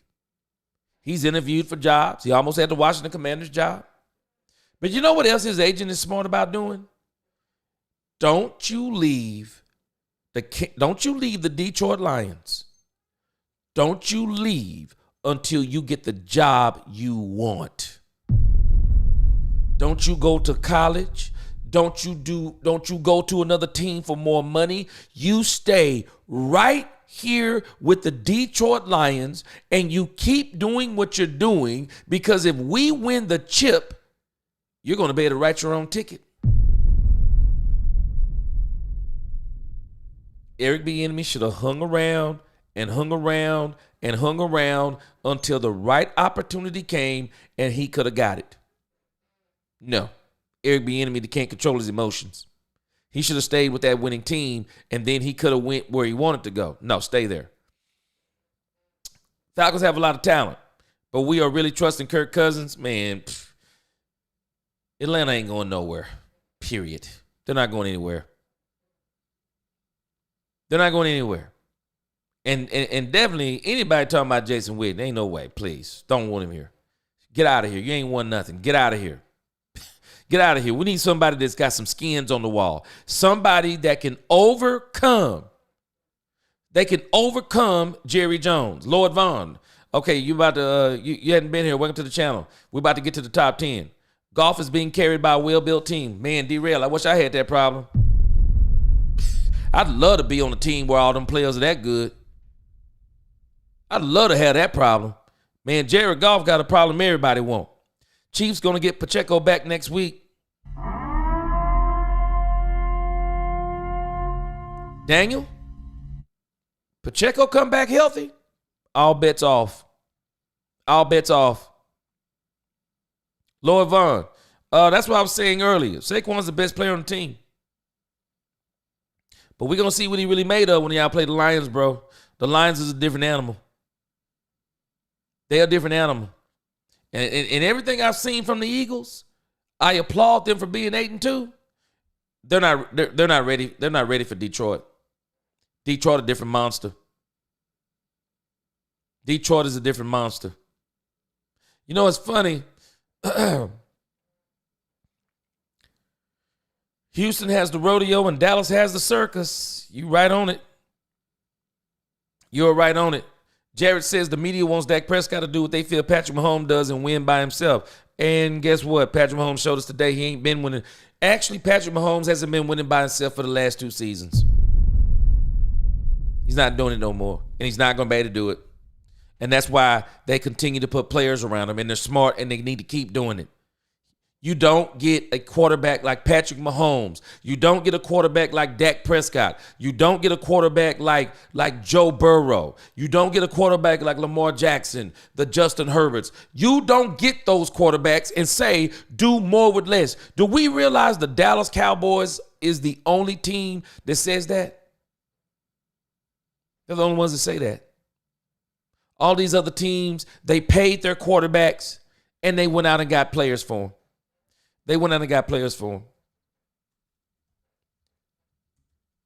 It's amazing how the internet is undefeated. People, if they really wanted to know this stuff, they could just go and see it. And you could easily see this stuff on your own. I mean, the arguments don't even have to be there. I want you to look at this list right here. Just look at this list. So before there was Dak Prescott, there was Joe Burrow, Jordan Love, Trevor Lawrence, Tua Tagovailoa, Jared Goff. Now I'm going to tell y'all the funny part about this thing with Dak Prescott. Do y'all know that Jerry Jones had every opportunity to sign Dak Prescott long before Jared Goff hit $53 million? Jerry Jones could have saved $7 million. Matter of fact, the way Dak Prescott's contract was designed, it was always designed to extend. Duh. Do we not know that Dak Prescott's contract was written up to extend? That's why the last 2 cap numbers were so large. They never planned on getting to that point. But Jerry got in his feelings about losing the Green Bay and said, well, everybody gone. But the reality is, he could have signed Dak Prescott when Lamar Jackson got signed. He could have signed Dak Prescott when Jalen Hurts got signed. Jalen Hurts' total guarantee is only $179. Lamar Jackson is only $185. Herbert, $193. Goff, only $170. I mean, so on and so on and so on. But that's not the part I want to show you.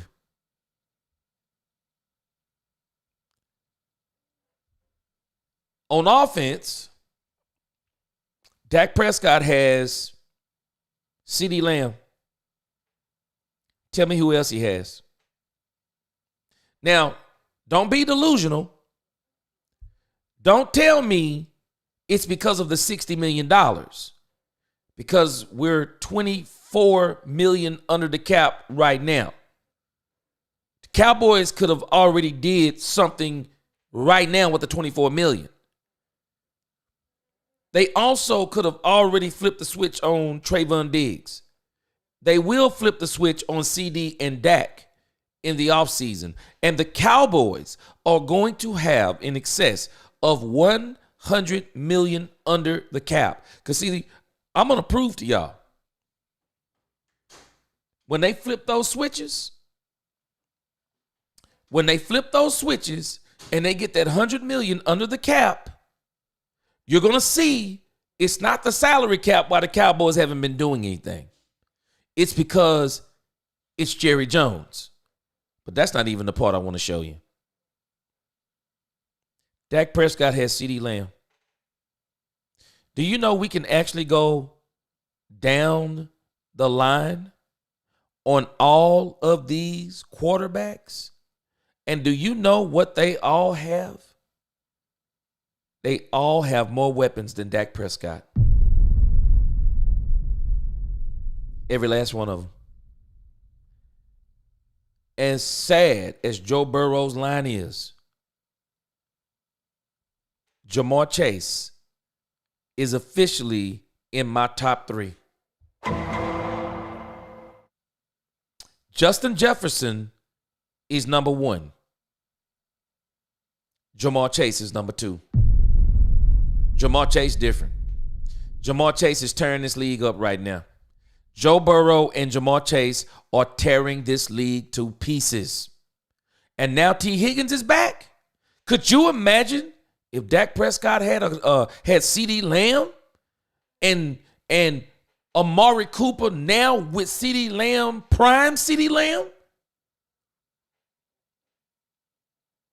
But they didn't do that for Dak Prescott. You got to do more with less. But all these other quarterbacks that are getting paid, Joe Burrow got weapons, skill position. They got to get that line fixed. Jordan Love has weapons. They can run the doggone ball. Weapons. Trevor Lawrence. I don't know what's going on over there. They had weapons, but I'm going to have to admit I was wrong about Trevor Lawrence. I was telling my sons that Trevor Lawrence was going to be a generational talent and there was going to be nobody like him for the next few years. Trevor Lawrence they'll never admit it because he's the golden boy. Trevor Lawrence has got to be the biggest bust in the NFL over the last 5 years. Trevor Lawrence has done absolutely nothing. He hasn't. It's amazing what they do with these number 1 draft pick quarterbacks. Every time they flash, they say, see, I told you. And then when they don't flash, and they don't flash most of the time, it's everybody else's fault. Tua Tagovailoa, you better believe he got weapons. Because when we talk about the top 3 wide receivers, Justin Jefferson, Jamar Chase, CeeDee Lamb, some may not have him in there, but I wouldn't argue with you if you put Tyreek Hill over CeeDee Lamb. Because I'll be honest with you, if you put my arm behind my back, I would take Tyreek Hill over CeeDee Lamb because speed kills. No one has speed like Tyreek Hill. Speed kills. And when you put him with a quarterback that can get the ball out there, you want to know why Patrick Mahomes don't look the same no more? They took away that cheetah. Jared Goff, weapons all around him. Lamar Jackson, anybody notice what they're doing with Lamar Jackson? Weapons all around him. Justin Herbert has some weapons. I was kind of wondering about that tonight. He has some weapons. I don't follow the team enough. I think there may be something missing. But I'll have to do a little bit more research on him. Lamar Jackson, you don't think he got weapons? 2-time MVP? They keep getting him weapons. Keep getting them. Jalen Hurts, weapons all around him. Kyler Murray, weapons. Do we not see how far down we have to get? Deshaun Watson, whole different situation. Kirk Cousins. They got weapons all around Kirk Cousins. Patrick Mahomes. They got weapons around Patrick Mahomes. He's got a defense, top 5. They built him a defense. He has a running game. I mean, you could just go down the line. Who else thinks like the Cowboys? Who else says we're going to sign a quarterback to a whole lot of money, but we're not going to put players around him? Who does that? The Dallas Cowboys. We're the only ones doing this stupid stuff. And then we get fans who are delusional running around talking about it's because of Dak's contract. Well, explain all these other contracts. Dak wasn't even making this, and he's not even making this until next season. So explain to me again why they couldn't sign anybody. It's not Dak's job to manage the cap. It's their job to manage the cap. the way Howie Rosen for the Eagles manages the caps, the way the Detroit Lions GM is managing the cap, the Packers, the Bengals, all those people. We talk out of both sides of our mouth. We say our owner is a bad GM, but then we actually believe him when he says he can't get anybody because of the cap. Make it make sense. No. We need to stop the cap. That's what we need to do. We need to stop the cap and admit that Jerry is wearing too many hats. And Jerry needs to turn this over to somebody who knows how to actually manage a cap and build a team. The reason why this team was successful in the 90s is because Jerry didn't build that team. It was Jimmy. Jimmy built that team. And so I want to transition. I mean, the NFL is very interesting. Not as interesting without the Dallas Cowboys, but hey, we just got to keep going on. There's nothing we can do. No use in us crying over spilled milk. We just got to keep rooting for our team and hope that he makes the right decision next year. Just like they scheme against Dak, they schemed against Mike, a simple game plan. Yes, Tony.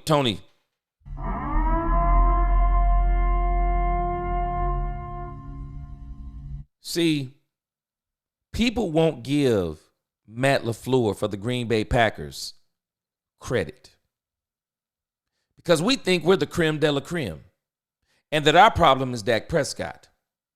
But in actuality, if I would have been on the Green Bay Packers, because I had said this to my uncle and my wife before then, I don't understand why people were not doing this before. The Cowboys had an Achilles heel. They couldn't stop the run. This was last year, not this year. They couldn't stop the run last year. Dan Quinn has the same problem. So why wouldn't you run the ball? Micah Parsons is out of position. So he's a small defensive end. Y'all tell me where he lined up. That's where I'm running. Tell me where Micah Parsons is. I'm running that way. I'm running right over there. I'm going to put the tight end on the edge. I'm going to bring in a fullback. And I'm telling you, we're going to wear him out. By the time we're done with Micah Parsons, you want to know why he got that high ankle sprain? They were tearing him up. They were scheming against him. And he was fighting so hard, trying to get through blocks, trying to make tackles. Micah Parsons is easy to scheme against at defensive end. Where he's hard to scheme against is as a linebacker. That's where he would be hard to scheme against. Cowboys need to put him at linebacker and be done with it. But I understand the game we're playing. Micah Parsons wants the quote-unquote, Micah Parsons wants the bag. Micah Parsons wants the bag. He wants the defensive end money rather than the linebacker money. And I'm telling you now, we may see another contract dispute because I'm telling you now, if I'm Jerry Jones, I'm not paying Micah Parsons defensive end money. I'm not doing it. I'm not doing it. I'll trade him first. I'll trade him before I give him defensive end money, not getting defensive end productivity. I'm not doing it. Tony says, take away CD, you take away Dak, you run opposite way from Micah 3/4 and run at him in the 4th. You just gave us the Green Bay plan. That's what they did. You didn't have to really look. I don't understand why no one was doing that before. Now, sometimes, like I told my wife, we have to understand that some teams can't do what other teams do. They don't have the personnel. See, some teams don't have the personnel to do what the good teams do. See, the good teams can say, oh, I know exactly how to stop you. I got the personnel to do it. The bad teams say, I know how to stop you. I just don't have the personnel to do it. And so you look better against those teams. But then when you come against teams like the Baltimore Ravens, they look unstoppable against, they just beat the Buffalo Bills. But then they come up against a blue-collar team. See, Pittsburgh is blue-collar. Pittsburgh is, hey, man, you better bring a lunch. It's going to be a long day. We brought our lunch pails and our coffee cups. Our coffee canisters, bro. You better cut when you come up against the Pittsburgh Steelers, you better be prepared to work. You better be prepared not to win with explosive plays. You better be prepared not to have long, explosive runs. You better be prepared to play fourth quarter down to the wire because the Pittsburgh Steelers are going to play you down to the wire, and they don't mind winning ugly. See, we in the league that want to win pretty. I remember when we beat the New York Giants this year and everybody's talking about it was ugly. Go look at the Pittsburgh wins. A lot of them are ugly, but they count. Ugly wins count too. They're 8-2. I'd rather win ugly than lose pretty. I'm telling you. Darwin got the Eric Bieniemy treatment. Better believe he did. That's why I wish Eric Bieniemy would have stayed put. Should have stayed put. Nobody wants to coach LeBron. He greedy. Exactly. Father, son, greedy. Circus, Los Angeles Lakers. They're the Dallas Cowboys. Jeannie Buss is running that team in the ground. She is. And they tried to get great coaches to coach them. They won't do it. They won't do it. You know why? Because they don't want to sully their own name. They don't want to sully their name. Because if you don't win a championship with LeBron James, it's not his fault, it's yours. It doesn't matter how he plays. It doesn't matter how the players play around him. If y'all don't win, it's your fault. Nobody wants to coach that nonsense. And some people understand this, and they'll never say it out loud. They won't say the quiet parts out loud. They don't like his mentality. He don't have a killer mentality. And the reason why, for me, Mike will always be the GOAT. LeBron James is more talented than Michael Jordan. And I say that in a way, okay, let me change that. He's not more talented. He's more physically gifted. When you look at LeBron James' size versus Michael Jordan, and then when you think about what Jordan was able to do, it's absolutely amazing. It is. It's absolutely amazing. But I want to flip switches here as we get into our last part of the show. I want to go to this NFL draft because, let's see, what's his name in here? Okay. Yeah, Lord Vaughn. Welcome, Lord Vaughn. Hadn't seen you before. At least I don't think I have. Lord Vaughn says the Cowboys are top 10 in what? What we're talking about here is we've been talking about the top 10 in the draft. The Dallas Cowboys made it into the top 10.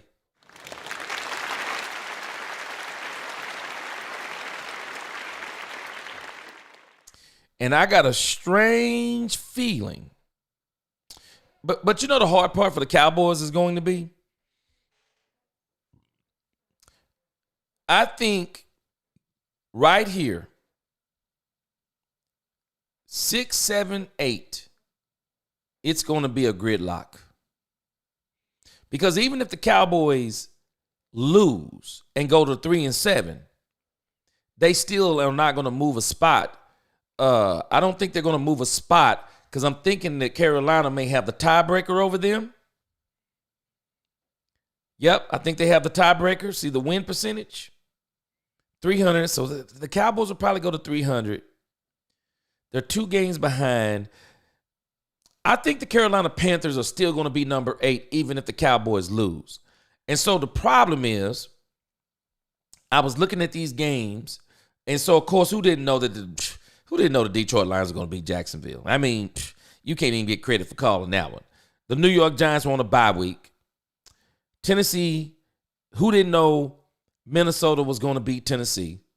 Tennessee remains at number 2. The Cleveland Browns. Can y'all believe the New Orleans Saints beat the Cleveland Browns? How does the New Orleans Saints beat the Cleveland Browns? That's crazy to me. I just didn't think that was going to happen. But the New Orleans Saints has an interim coach, and this is what happens with these interim coaches. You get those interim coaches, they don't want to lose. And that's why I'm not counting the New York Jets. I think the only way the Cowboys are going to move up is I think, and I hadn't looked at the schedules all the way yet, but I think they'll have a chance. I think the highest they're going to get on this, and y'all tell me what y'all think. I think the highest the Cowboys are going to get in the race for the top 10, I think they're going to remain in the top 10. I think the highest they're going to get is probably number 7. I think it's the highest they're going to get.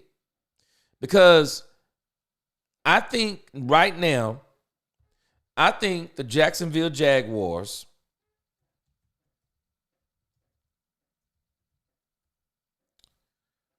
let's look at this real quick. I'm going to have to put this on some kind of graph, some kind of spreadsheet. So the Jacksonville Jaguars. So let's look at their schedule real quick. The Jacksonville Jaguars remaining schedule. The Jacksonville Jaguars, they play the Houston Texans on December the 1st.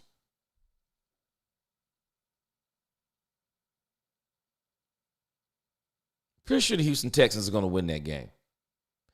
Now, watch this. Tell me this isn't crazy, y'all. This 4-game stretch right here is insane. Because all of these teams, notice, they're in the top 10 in the race for the top 5. I'm sure they all want to be in the top 5. So, will they beat Tennessee or lose to Tennessee? They'll probably lose to Tennessee in Tennessee. But do they beat Tennessee they'll probably, but do they lose at home? Do they lose at home? The New York Jets. I don't think the Jaguars can even beat the Jets. But they're probably good enough to beat the Las Vegas Raiders. So they split those. So you're still looking at they could only win. And then in week 18, I think the Indianapolis Colts are still trying to win also. And so the Jacksonville Jaguars may win one more game. Maybe one more game. And so I'll go down the line on this and look at these schedules. But I do think for the Cowboys, boy, it is going to be absolutely hard for them to get into the top 5. Because I think there's a chance. The Jaguars don't win another game. Tennessee don't win another game. Cleveland might pull out one more game. But Las Vegas, they're done. They're not going to win another game. I promise you. They are already in full tank mode. They're saying, don't you dare win. So I don't think Jacksonville, Tennessee, Las Vegas are going to move. Questionable about Cleveland. They could maybe pull off a couple of games with Jameis Winston playing. But then when you get to the New York Giants, I see one problem here. The Cowboys or the Giants going to have to win that game. I mean, one of them. I don't know which one. But one of them got to win that game. And I keep hearing the Cowboys talk like they're trying to win. I don't believe the Cowboys are trying to win. I don't. The Dallas Cowboys injury support. The Dallas Cowboys injury report looks very strange to me. And the reason why it looks so strange to me, because the way their injury report reads. So tell me, y'all, it isn't strange. When you look at the injury report, let me see here. I'm going to show you the two that look extremely strange to me. Let's see if he's on here. They might even have him on here. Let's see. He should be on here. Week 11. Okay, so week 11 injury report. Okay, so when we look at the injury report for week 11,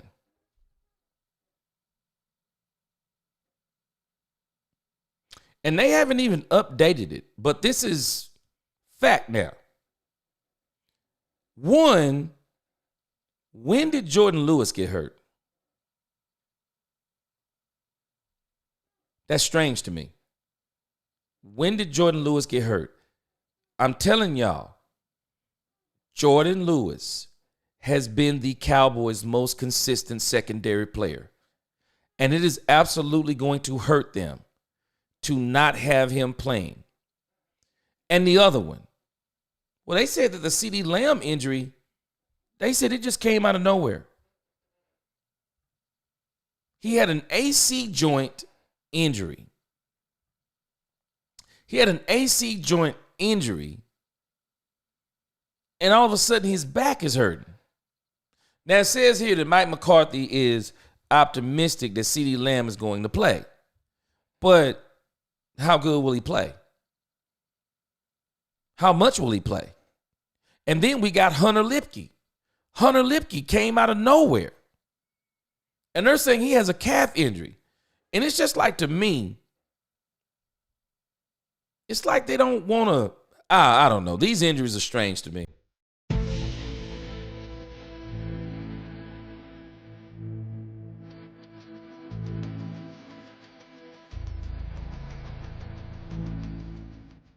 Daniel, Cooks is coming off of injury reserve.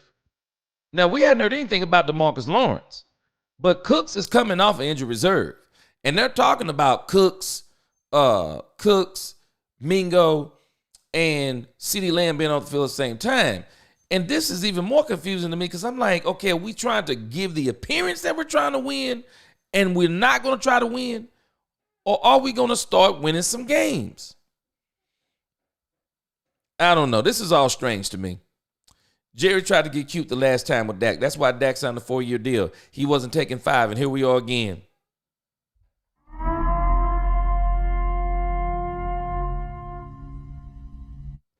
I could be 1,000% wrong. I believe Dak Prescott gives the Dallas Cowboys a very team-friendly deal. If Jerry Jones didn't try to pull Trey Lance, prancing all up in here like a ballerina, knowing he was using Trey Lance as a bargaining chip. I think that's the very reason why Dak didn't give him a deal. I think Dak would have given them a deal, and I believe a very team-friendly deal. Dak would have given them a deal. I don't know. I could be wrong. Who knows how Todd Francis thinks. But they might could have convinced him had they treated him with some respect. But I think Dak said, okay, you going to keep playing with me? You going to keep playing with me? Well, sign me or let me go. Well, the problem is, Lord Vaughn, see, you're kind of new to the channel. And I know this is actually you on this picture. I'm laughing at you and others who have the unmitigated gall to say that Jerry Jones would actually draft a good quarterback when I've already showed this, and I'm not going to do it again tonight, when we look at all of the quarterbacks between Tony Romo and Troy Aikman. Dallas Cowboy fans are so delusional. They don't even realize that Tony Romo was an undrafted free agent. We lucked into Tony Romo. We didn't go out and scout Tony Romo like, hey man, Tony Romo is the quarterback of the future. He wasn't even expected to be the quarterback of the Dallas Cowboys. And it's the same thing for Dak Prescott. Dak Prescott, great in college. Took his team to the number one team in the country until they met Alabama. Nobody can tell you any of the players that were on Dak Prescott's team. Dak Prescott, MVP of the Senior Bowl, caught their eye, drafted him. He fell to the fourth round. They wouldn't have got him in the fourth round had he not had a strange DUI that dropped him to the fourth. They lucked up on Dak Prescott. What in the world make anybody think if the Cowboys even got the number one draft pick that they're going to draft a quarterback and he's going to be a hit? I don't understand folk with all the double talk. I want the Dallas Cowboys to be top 10 in the draft, but I got my fingers crossed because I'm hoping that they make the right decision. I'm hoping they make the right decision. Do I have confidence they're going to make the right decision? Nope. I don't.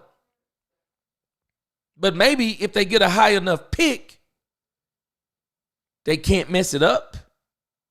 Maybe. But I'm going to show you how your logic don't even make sense. I don't care if you tell me that Dak Prescott is a kangaroo. Once you commit $231 million to Dak Prescott, don't you dare go waste a draft pick on a quarterback in 2025 or 2026. You're absolutely stupid if you do that. You don't get that quarterback until 2027. In 2025, you go and get every player you can to cash in on Dak Prescott's deal. Maybe some of y'all into wasting money. I don't care what you say Dak Prescott is. I'm not giving Dak Prescott $231 million to lose. If I'm going to give you $231 million, I'm about to put players around you. And in your third year, I'll go draft a quarterback if we haven't won or things are not looking up. Okay, I'll go get me a quarterback in that third year. I'll get me a quarterback in that third year, or I'll get me a quarterback as a bridge quarterback to be your backup. And then when we cut you in the third year, we'll have a backup quarterback. We'll get one in the draft in your third year, and then we'll still be ready when you're gone. But I'm not going to waste money and give Dak Prescott $231 million guaranteed dollars of my salary cap. And then I'm going to turn around and draft a quarterback in 2025. People do not understand football nor the business of football. I am not going to do it. I'm not going to do it. Who's the Jaden Daniels type guy, Lloyd Vaughn? Who? We're not getting Shedeur Sanders. And I'm not even sure that Shedeur Sanders is even the top quarterback in the draft. I think he's probably top 5 in the draft, but I think what he does have is probably a little bit more cachet. I don't think he's the number one quarterback. I don't think he's the best quarterback in the draft. And I'll tell you what I would do. I'll tell you exactly what I would do. If I'm a team and I wind up, because we know that the Jacksonville Jaguars do not need a quarterback. And if the Jacksonville Jaguars get the number one pick, the Jacksonville Jaguars with that pick, I believe they will select Travis Hunter. I believe they will select Travis Hunter. There's no doubt in my mind. I think Travis Hunter is the type of kid that you probably, if he's right there at number one and you got it, I don't think you can actually let him go. I just don't think you can do it. But when I think about quarterbacks, and I'm going to tell you what I would do. They're already talking this nonsense that, and I don't know if it's necessarily nonsense. I mean, it is what it is. Deion Sanders is already saying that he's not going to let his son go play for certain teams. Can I show you who these teams probably are? Tennessee, Cleveland, New York Giants, New England Patriots, New York Jets, Carolina Panthers, probably the New Orleans Saints. I promise you all those teams have been ruled out. And the reason why these teams have been ruled out, Jacksonville is ruled out. They got Trevor Lawrence. They're thinking like me. We're not giving him $55 million a year, $200-something million guaranteed, and then we're going to go get a quarterback to replace him. Nope, they're in on Trevor Lawrence. Tennessee, I think they may have their quarterback. I forgot the kid's name. Tennessee Titans quarterback.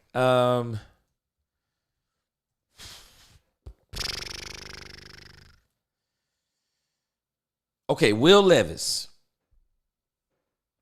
Now, you tell me. You have Will Levis. You have Will Levis as your quarterback. And these three guys are on the board. I would have a hard time not taking one of these three guys over Will Levis. That's just me. Now, if I'm riding with Will Levis, I'm going to tell you what I'm going to do if I'm Tennessee. Now, Tennessee, I wouldn't be surprised. Maybe people don't think like me. Ashton Genty may not make it to the Dallas Cowboys. He might not make it. I'm afraid that if you're down here and Deion Sanders is saying his son is not going to play in cold weather Cleveland, cold weather New York, cold weather New England, cold weather New York again. He's already said he doesn't want him playing in cold weather teams. So, Cleveland, New York, New England, New York Jets, you might want to get ready. I think the team that is going to land Shedeur Sanders is going to be the Las Vegas Raiders. Now, I'll tell you what I would do if I was one of these teams right here, the Tennessee, the Cleveland, the New York Giants.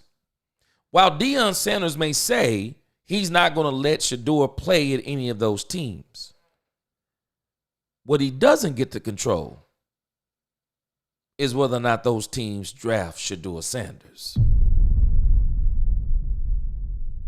So I'll tell you what I'm about to do.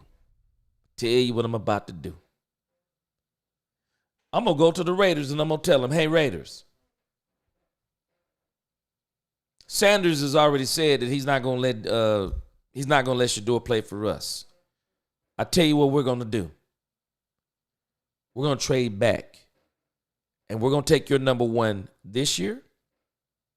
We're going to take your number one next year. And we're going to take a conditional third or second round in your third draft. 25, 26, 27. We want 2 number ones and a number 3. And then I'm going to go get Cam Ward. So, do we not realize that Shedeur Sanders is, some are even saying, not better than Cam Ward?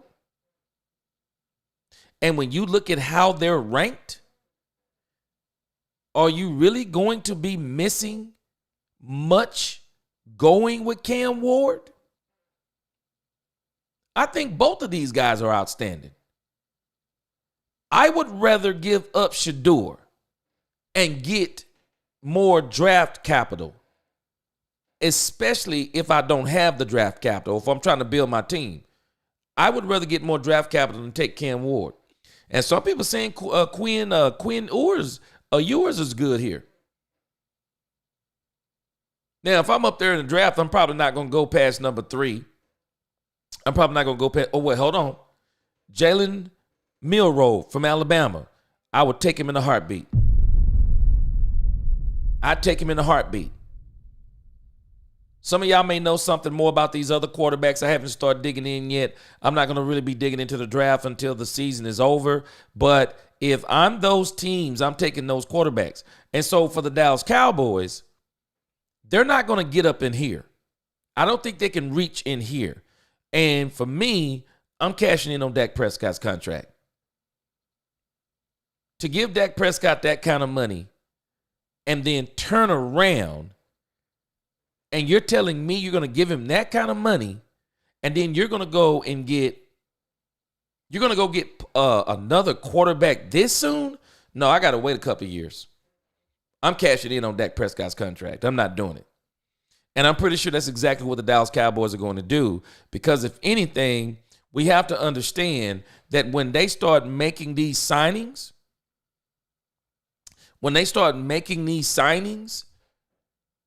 they looked at the draft, who was coming out, what order they may draft in.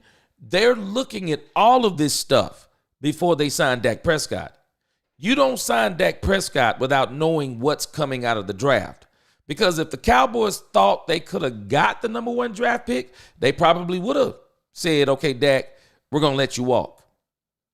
I mean, I don't know if probably is a good word. Maybe there was a chance. Maybe there was a chance they let him walk. But I also think that Todd Francis came to Jerry Jones and said, okay, you don't have to sign Dak because these are the teams that we already got ready to sign him. We don't care if you sign him or not. Y'all remember what Dak started saying towards the end? Man, Dak was playing this game like a master. Dak said, if Jerry Jones don't sign me to a contract, I won't be mad. Dak was ready. Dak was prepared. He was like, I'm ready. I mean, if he don't sign me, I'm going to go somewhere and get my money. And matter of fact, it's not even about the money. I could probably go somewhere and go to a team where I could probably win. And the one thing I'm telling you, Jerry don't want him to leave and then go win somewhere else. What's going on, Purple Soul? Yeah, we definitely had a stronger roster last year. Jared Thomas, the media kills Dak because they feel like he always chokes with stacked teams. And the illusion is, I don't care what anyone says, I don't think Dak has had a team as good as what Jared Goff has had. Jared Goff right now is on what I call a stacked team. He don't have an old running back and a young running back. He got 2 young running backs, young wide receivers, got a great line, got a great defense. But this is the part. Let me tell you something. I don't know if you watched Sunday Night Football tonight. But Jason Garrett said something so profound. And this is how I know this man was suffering in Dallas too. He said something so profound. He was talking about winning teams. And Jason Garrett started from the top down. See, Cowboy fans are delusional. When we start with what a good team is, we always start with the quarterback. I've already shown this, and the facts are the facts. Troy Aikman absolutely fell off a cliff after Jimmy Johnson. Troy Aikman fell off a cliff. Nobody talks about it. Nobody talks about it because Troy Aikman is so beloved. Because we remember that Troy Aikman was on the 92, 93, 94, 95, 92, 93, 95 were the Super Bowls. But there was a stint where Troy Aikman was probably looked at by the delusional Dallas Cowboy fans as the best quarterback in the league. Do y'all not realize that there were a lot of people arguing against Troy Aikman being first ballot Hall of Famer? I think it was first ballot, wasn't he? There were people even arguing, should Troy Aikman be in the Hall of Fame? Be in the Hall of Fame because of the teams he was on. There are not many quarterbacks that have been on a team like Troy Aikman. It's just not. But I'm going to show you the part that people don't like to speak out loud. I'm going to show you. I'm going to show it to you. You can love it or hate it. But we talk so bad about Dak Prescott. And Dak Prescott, people talk about he played on stacked teams. You don't know what a stacked team looked like. Because I will contend other than Dak's rookie season, and I don't even know if it could compare to what Jared Goff has right now. If Jared Goff don't win the Super Bowl with the Detroit Lions, this is a travesty. But Jason Garrett said something that's so powerful. He said, head coach, quarterback, defense. Head coach, quarterback, defense.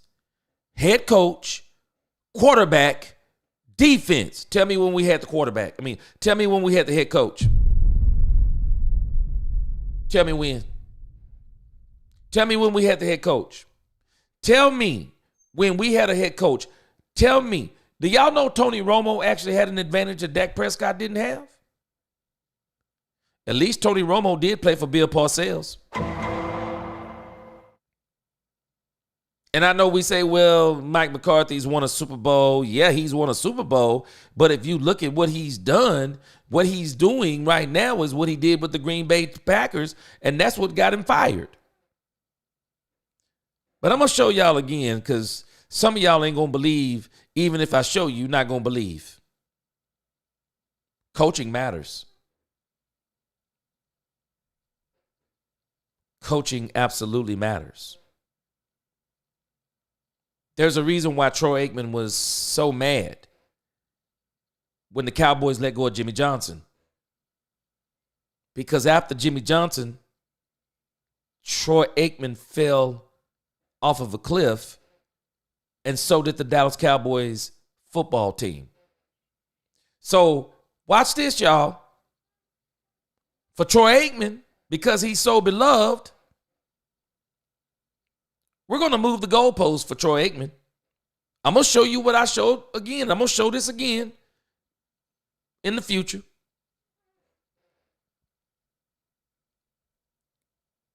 Troy Aikman fell off a cliff. And let me get something else. Hold on.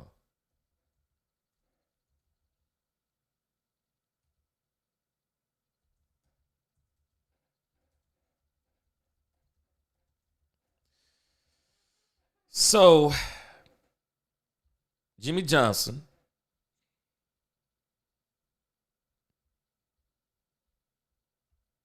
okay, I want to make sure. So, Jimmy Johnson is hired by the Dallas Cowboys in 1989. I'm going to show you a trail here. And I'm going to do an even more extensive thing on this in the off season. We got to have some stuff. We got to have some stuff to entertain us.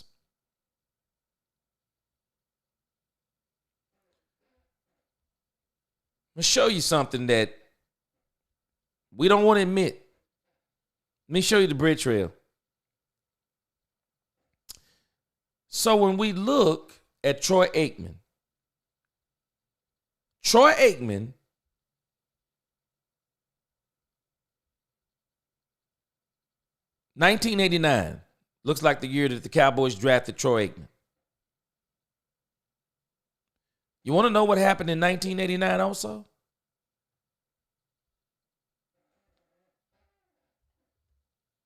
The Dallas Cowboys made the most ridiculous trade in NFL history.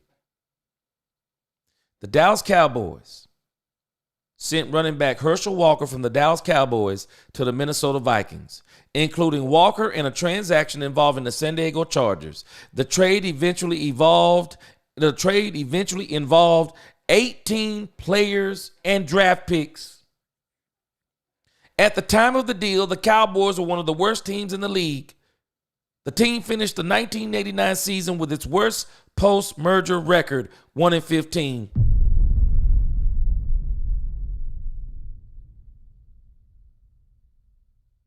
Can I show you Troy Aikman's record?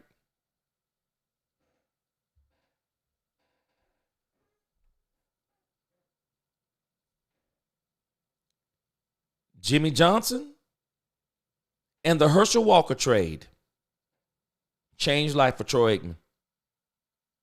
Changed his entire NFL career.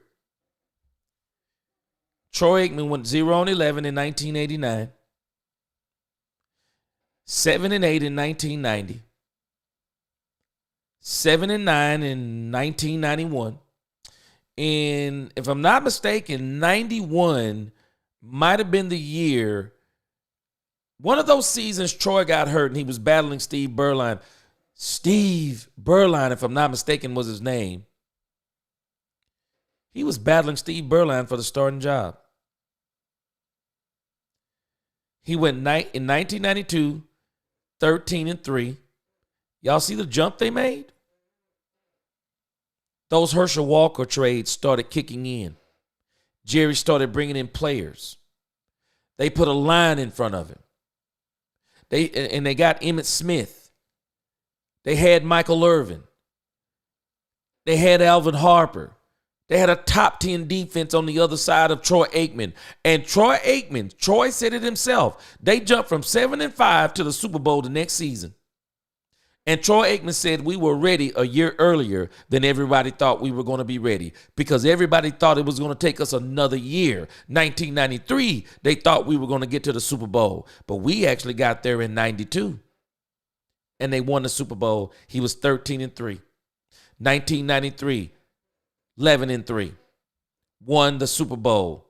1994, 10-4. 1995, 12-4. They won the Super Bowl. Let me introduce you to the cliff. 1996. Jimmy is gone in 1993. They start the season with Switzer. They lose the first season. Switzer is there in 95. They win the second season after Jimmy leaves. 1996. Troy Aikman drops off a cliff. 10-5. 1997, he's further down the cliff. 6-10. 98, 7-4. 99, 7-7. 2000, 4-7. That's Troy Aikman. That's Troy Aikman. And this is why people were arguing, should he even be in the Hall of Fame? It's not saying he wasn't a tremendous leader. It's not even saying he wasn't a good player. Tremendous if you want to use that word. But he had Hall of Famers all around him. He was surrounded. Surrounded. Michael Irvin, Hall of Fame. Emmitt Smith, Hall of Fame. Go across that line. Hall of Fame. Will be Hall of Fame. Defense. Some should be in the Hall of Fame. They still hadn't put them there. Do we not realize in the 95 season? Tell me the cornerback that Dak Prescott has ever played with like Deion Sanders. Tell me the defensive end he's ever played with like Charles Haley. This the 95 Cowboys, y'all. And they still got Emmitt Smith. They still got Michael Irvin. They still got all these other players they're loaded with. And we keep comparing Dak Prescott to this. Troy Aikman was in a non-salary cap era to where you could have almost, if you want to pay, if you could pay the player, you could have him. And I laugh, we keep talking about, yeah, Dak played on stacked teams. What, like this one? I'm going to show everybody the roster in the offseason. I don't have time this year. I mean, in the regular season. I'm going to show everybody the roster in the offseason. I'm going to show them to you. And I'm going to show you how delusional we are. We keep comparing Dak Prescott to this. This is who we're comparing him to. This. Can't do it. And Jason Garrett said it best. We want to give it all to the quarterback. But Jason Garrett said, coaching, quarterback, defense. And you better throw the run game in there too. Guess what Troy Aikman had? Coaching, defense, running back. Troy Aikman had one of the best situations you could ever have in your life. I don't think no other quarterback. I don't know of any other quarterback. Maybe John Elway when Terrell Davis came to town. Terrell Davis changed life for John Elway. Folks were about to call John Elway a failure. Terrell Davis came in there and ran them into 2 Super Bowls. Terrell Davis was the most dominant running back I'd ever seen for 2 seasons. So when we talk about the Cowboys, Lord Vaughn, top 10, we're talking about in the draft. Jared, you said that Will Levis is terrible. So if Will Levis is terrible, I wonder if Tennessee is glamorous enough for Deion Sanders to let Shador play there. I wonder if it's glamorous enough. Because he's already said there's teams he's just not going to let him play for. And I do think it get a little cold in Tennessee. I think it get a little cold there. So, I mean, this draft is going to be very interesting. Because, I mean, is Deion really going to be able to control the draft like that? To where he's basically going to tell teams don't draft his son? Whew. Boy, that's tough. Jose Quevedo, you know what? Cleveland has another year of Deshaun Watson, but I'm going to tell you what I think they're going to do with Deshaun Watson. I think Cleveland are going to cut their losses with Deshaun Watson. But the reason why I don't think it's going to be Cleveland, because there are 3 teams I would never play for because they're quarterback killers. New York Jets, number 3. Chicago Bears, number 2. Number 1, I would never play for the Cleveland Browns. They're quarterback killers. You go there for your career to stall. I think Shador Sanders is going to the Raiders. Tom Brady is now what I think 5% owner. I think he's going to the Raiders. I do. I think that's where he's going. And to me, it makes sense. I think that's where he's going. And at the same time, I wouldn't be surprised if the Raiders, we keep talking about Deion to the Cowboys, but the Raiders, to me, would be more attractive to Deion because I believe that the Raiders would allow Deion to have full control. I don't think there'd be nothing they'd spare. I don't think there's no expense they'd spare. They would let Deion run the entire franchise. I think they would let him get his son as the quarterback, and they would let him run the franchise.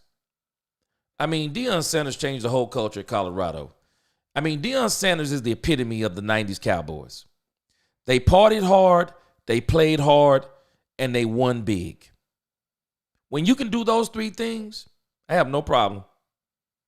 I have absolutely no problem. And Deion was able to do those things.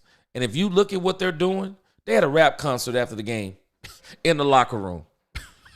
Where are they doing this stuff at? I have no problem with it, though. They're winning. They're winning. If you can instill in your team,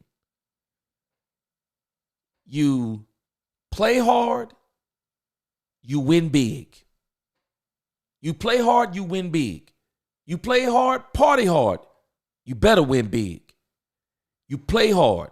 You win big. You stay focused on football. All that other stuff, I don't care what you do. But when you step in this practice facility, everything you do, it better be about football. Can't argue with it. I don't know if most colleges could handle having all them stars on the field, having them on the sideline on game days and in the stands and everywhere else. But you know why they can handle it? Because the coach is bigger than those stars. Deion is a large personality.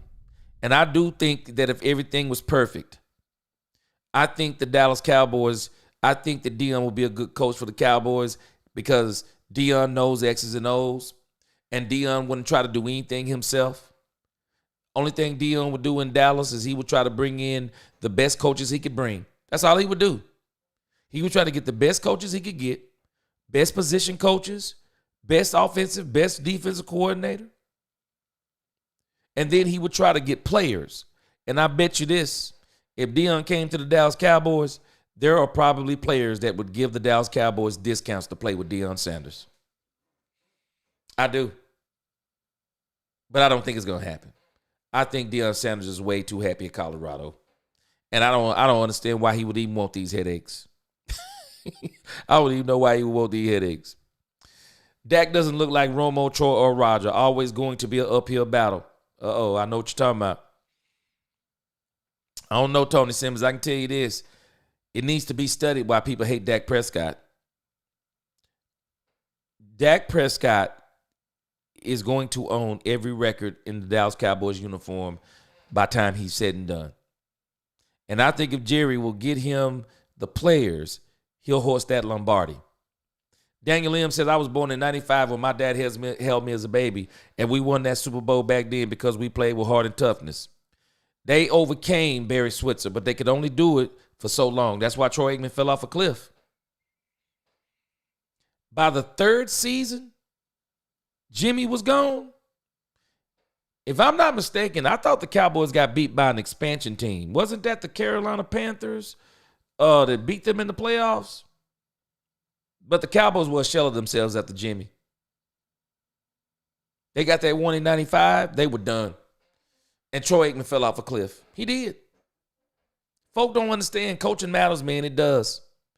Coaching absolutely matters.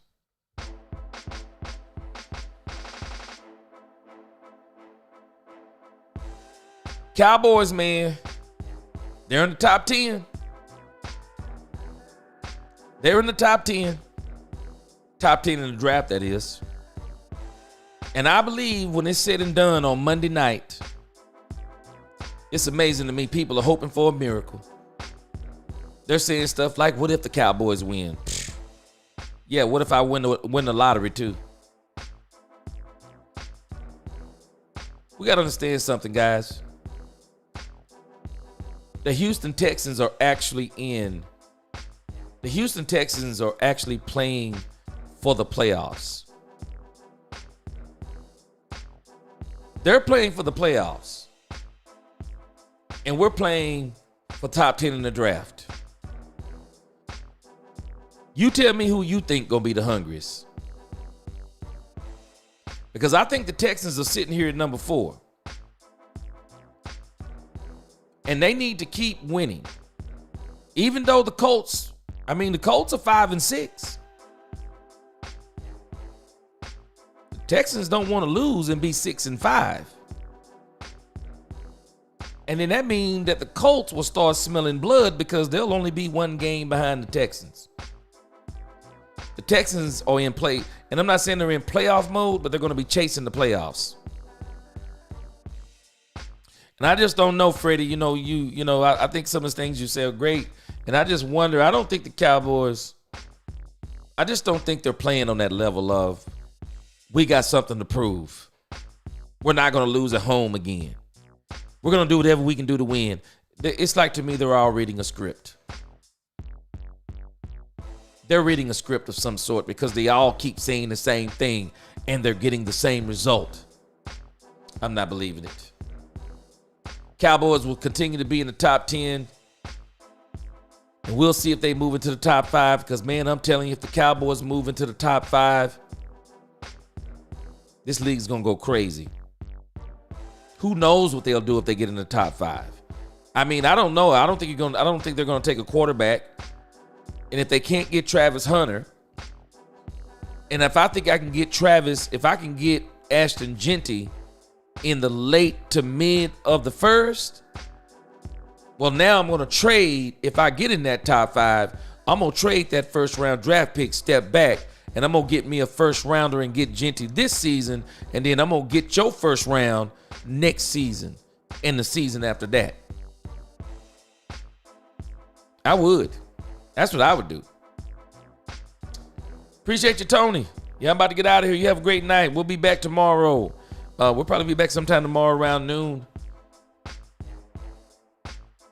And we'll have a Dallas Cowboys pregame show and talk about how everything shapes up. That's going to do it for me. That'll be my time tonight. If you like this, please like, share, hit that subscribe button, hit that notification bell so you know the next time I post another video. Let's talk Cowboys. We talk facts.